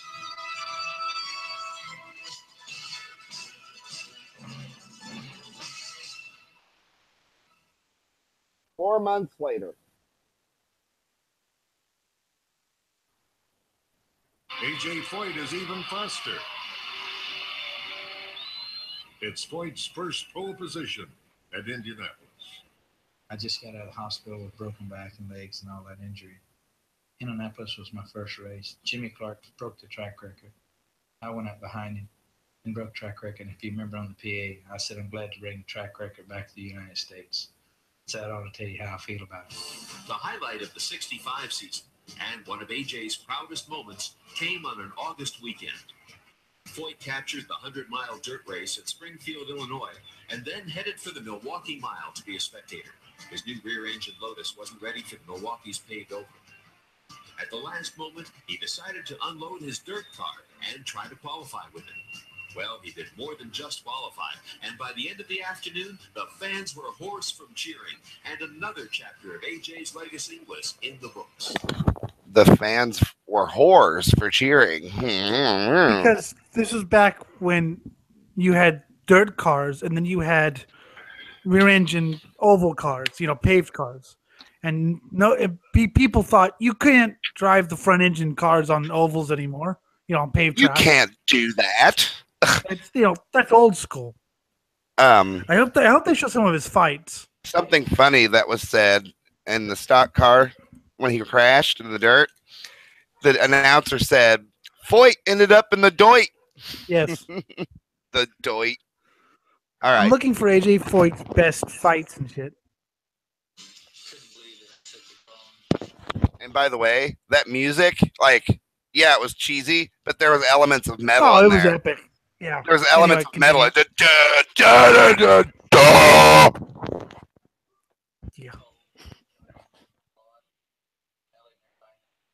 Rear engine Fords, and here I got a car that I won with the day before. Set on the pole at the 200-mile race in Milwaukee, and Lloyd Ruby won it in a rear engine car. I probably would have won that race, but I had to make a stop, and my car was mainly getting enough fuel to run 100 miles, not 200, so we had to stop, like I said, refuel the car, and we actually still run the second race. So I'd have to say that's one of the highlights of my career. Gordon come back to me, and I said, racing back. He said, 15 years. He said, a four-car crack-up creates havoc.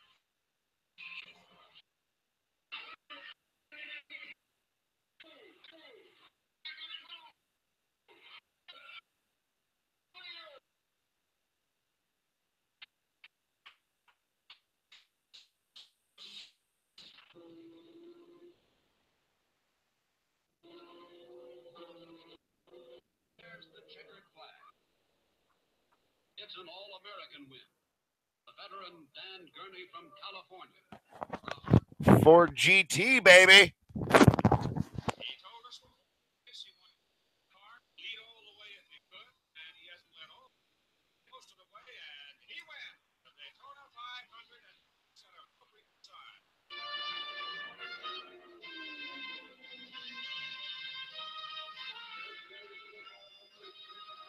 The white flag. One more lap to go.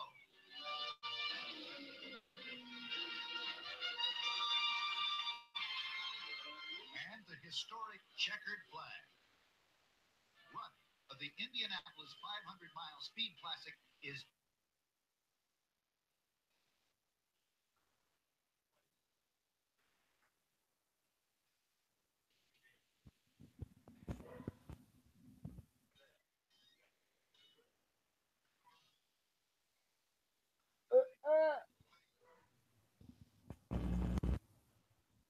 What?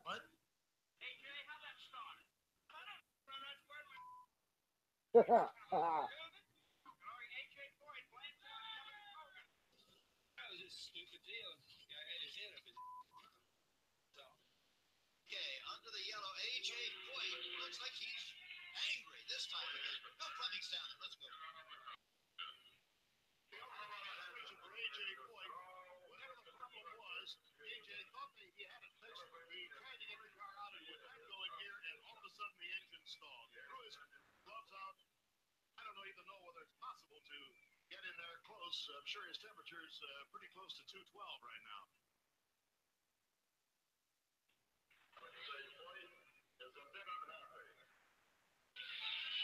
A.J. Boyd more than a bit unhappy. And here comes the old living anachronism. The crew chief, race driver, team owner, everything else. He's going to work on the car himself. This man really is an anachronism. That's badass. Days of Barney Oldfield and Ralph De Palma, when the fellow would jump out, make the repairs, get back in the race, and the crowd here cheering him on. They love to see it when A.J. gets out and starts working on his own car. They're loving it, Jim. You know, Foyt knows himself, and he's releasing an awful lot of tension right now. If he can get this thing fixed, he will get back into the car and feel very comfortable. Okay, 25 years at Indy. Could this be his last year? Well, he's never said so, but some year has to be his last year. And when it's over, one thing will be sure. 3 months later.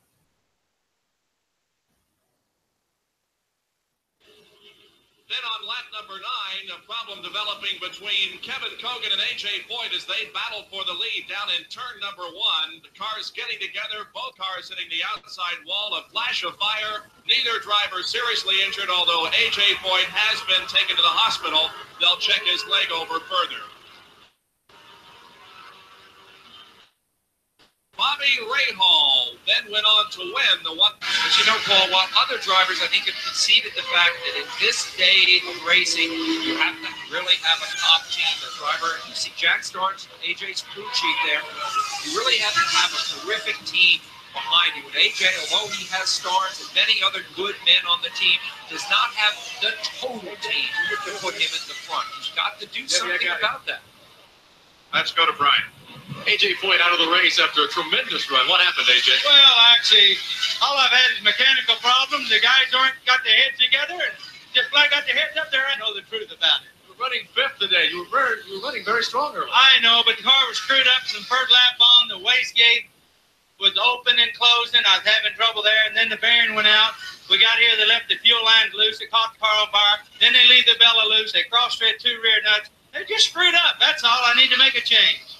Foyt not happy with his crew here in Michigan. Paul? You know, it's too bad, too, because I'm of the opinion that if A.J. Foyt would use that team and test a little bit more and spend more time in practice, he'd be up running with the likes of a Rick Mears any day. I, too, would jump to the defense of some of his men. There's Chris. He's had a hot spell here lately. You know, he's been going fast. There's Emmo into the pits again. Foyt's had a hot streak here lately. He's really been fast in the stock cars and the IROC cars. There he is leading on his little bike. And he wants to race right now. I don't care how old he is. The guy is racy right now, so he needs to get his team lined up and get things where he's happy again. And as we saw in the IROC yesterday, and we'll no doubt see again in 2 weeks when we see the final round of the 4-race IROC Series, Foyt is still capable of throwing a race car around a racetrack. He is terrific. Well, the team seems to have prepared his motor scooter quite well. He's on a little scooter. In the last mile, they're making a 3-stop race as the crew's working at A.J. Foyt's car. The kart safety team is there, and we'll keep track of this situation as well. He just came right off the end of the very first corner. So A.J. Foyt off the course. They have yellows only standing in that area of the circuit. The safety crew is there, and Michael Andretti leads here at Road America. We'll be back with more right after this. Back at Road America, Elkhart Lake, Wisconsin, the Texaco Haviland 200. I'm Paul Page with Derek Daly, Gary Gerald, and Lynn St. James. And you're watching from Michael Andretti's camera. And as he works his way around the track, you will notice that there is a yellow flag at every corner station. That is because of A.J. Foyt's accident. The officials of CART have decided, because of this situation, they don't want to take any chances. They're still working at the car with A.J. That's the CART safety team.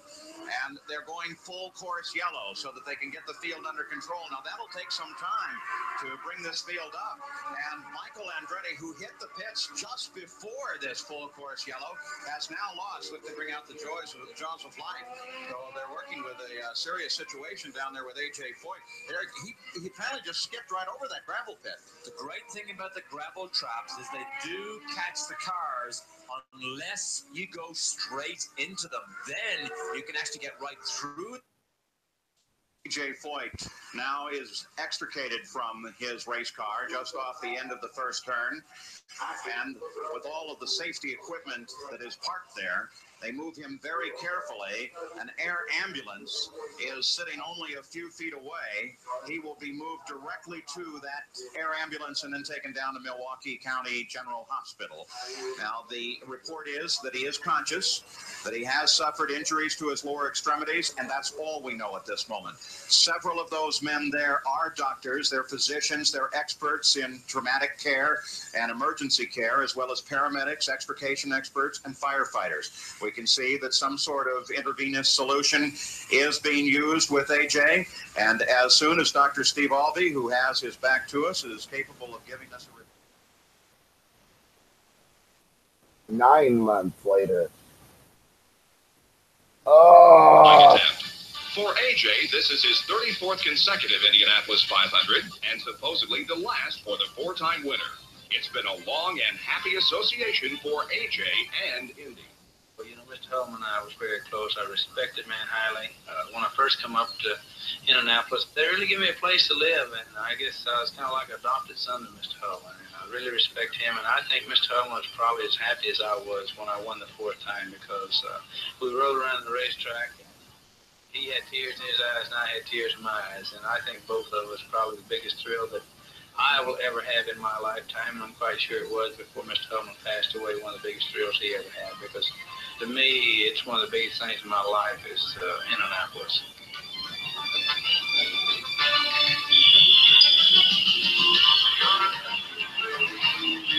With Indy tradition in his heart and his glory days still playing in his memory, Foyt finds the inspiration and the speed needed to qualify in the front row.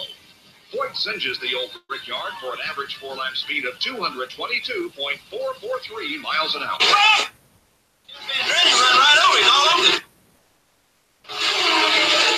Vintage AJ. AJ, it was Jeff Andretti that got. Oh, yeah, he's all over the. Where the heck? And it was suspension problem that. Yeah, I mean, kept from knocking him through the fire. These people out there shouldn't even be in the car. Well, you talk about emotion.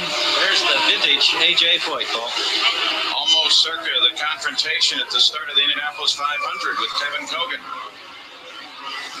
The emotion that AJ feels so strongly there is also the emotion that carried him to championships. As AJ Foyt climbs out of his race car. Oh, he's not happy.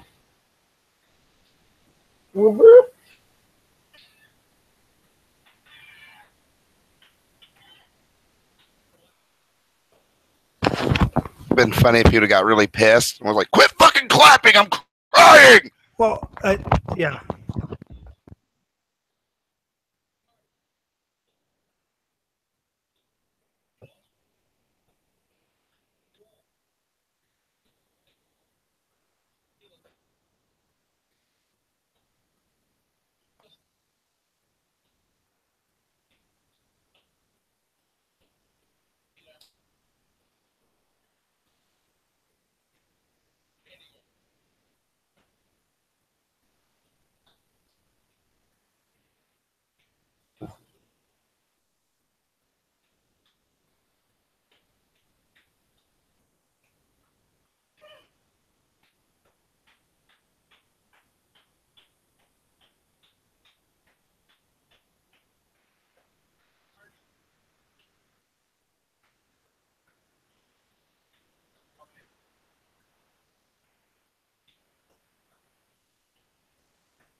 The big Roger Penske, right here at this racetrack.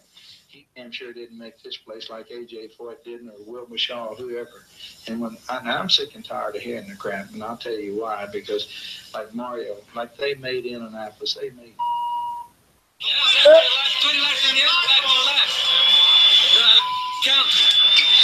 Oh my God!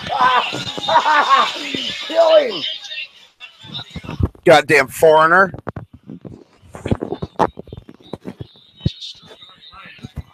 into the winner's circle to have won the race, and as Ari walked away, AJ backhanded him upside the head and knocked Ari to the ground. And now the security has come in, and they're separating the two sides, and it has certainly spoiled this victorious scene here in winner's circle.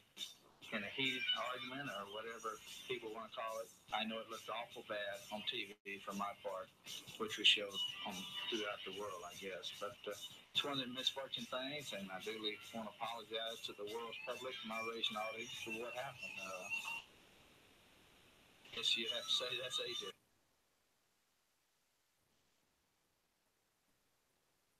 AJ Foyt is living, fellas. He just yelled at Eliseo Salazar and said, "You got passed by a girl." Because it looked like Sato had a 4-second lead, just pulled away, kind of got held up by Marco Andretti, and then you get beat out of the pits, and that really gets him in the middle of this whole thing. Well, when you're down pits where we are, you're going to get beat out. We had a great stop, but the deal with Marco and all that, more or less, I would have to say blocking for his own deal. A bunch of crap. They don't seem like they want to do anything there, and like this deal here was probably just much hit on trying to move over. Oh, shit. But get you a car locked down, you think you'd back off, but I have to comment on that. Dude, ABC, whatever this car is, fuck him. He's just purposefully like running the dude into the wall so that he can't pass. That's what AJ was bitching about just now. This car is a lap down, all right, and he's blocking this other car from passing and ran him into the wall on purpose. Yeah, I don't remember what I'm trying to remember which race this was. Maybe it'll tell me here. Give me a second.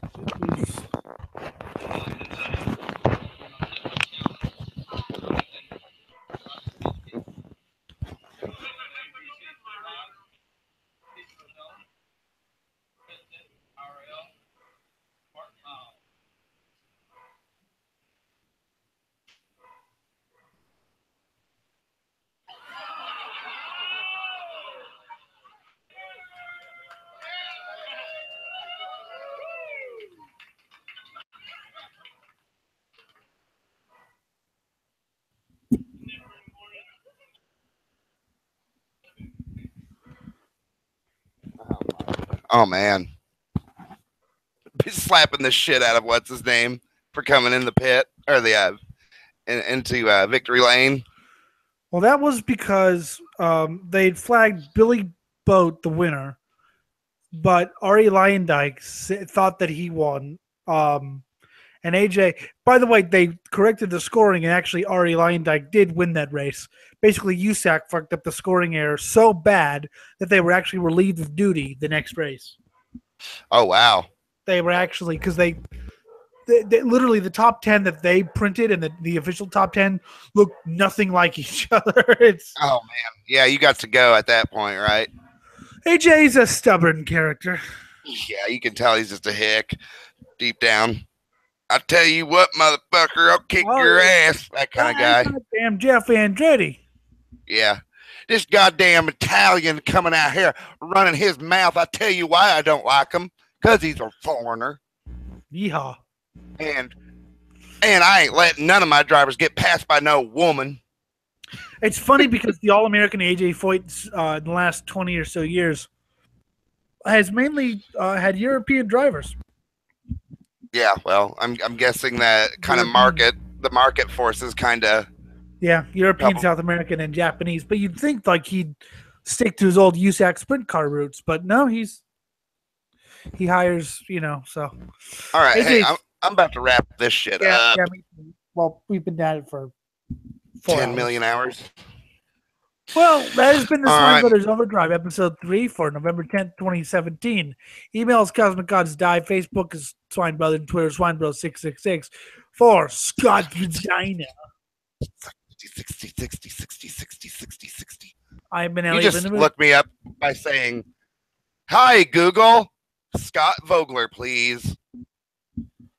Scott Vogler. I've been Elliott Lindemood. See you later.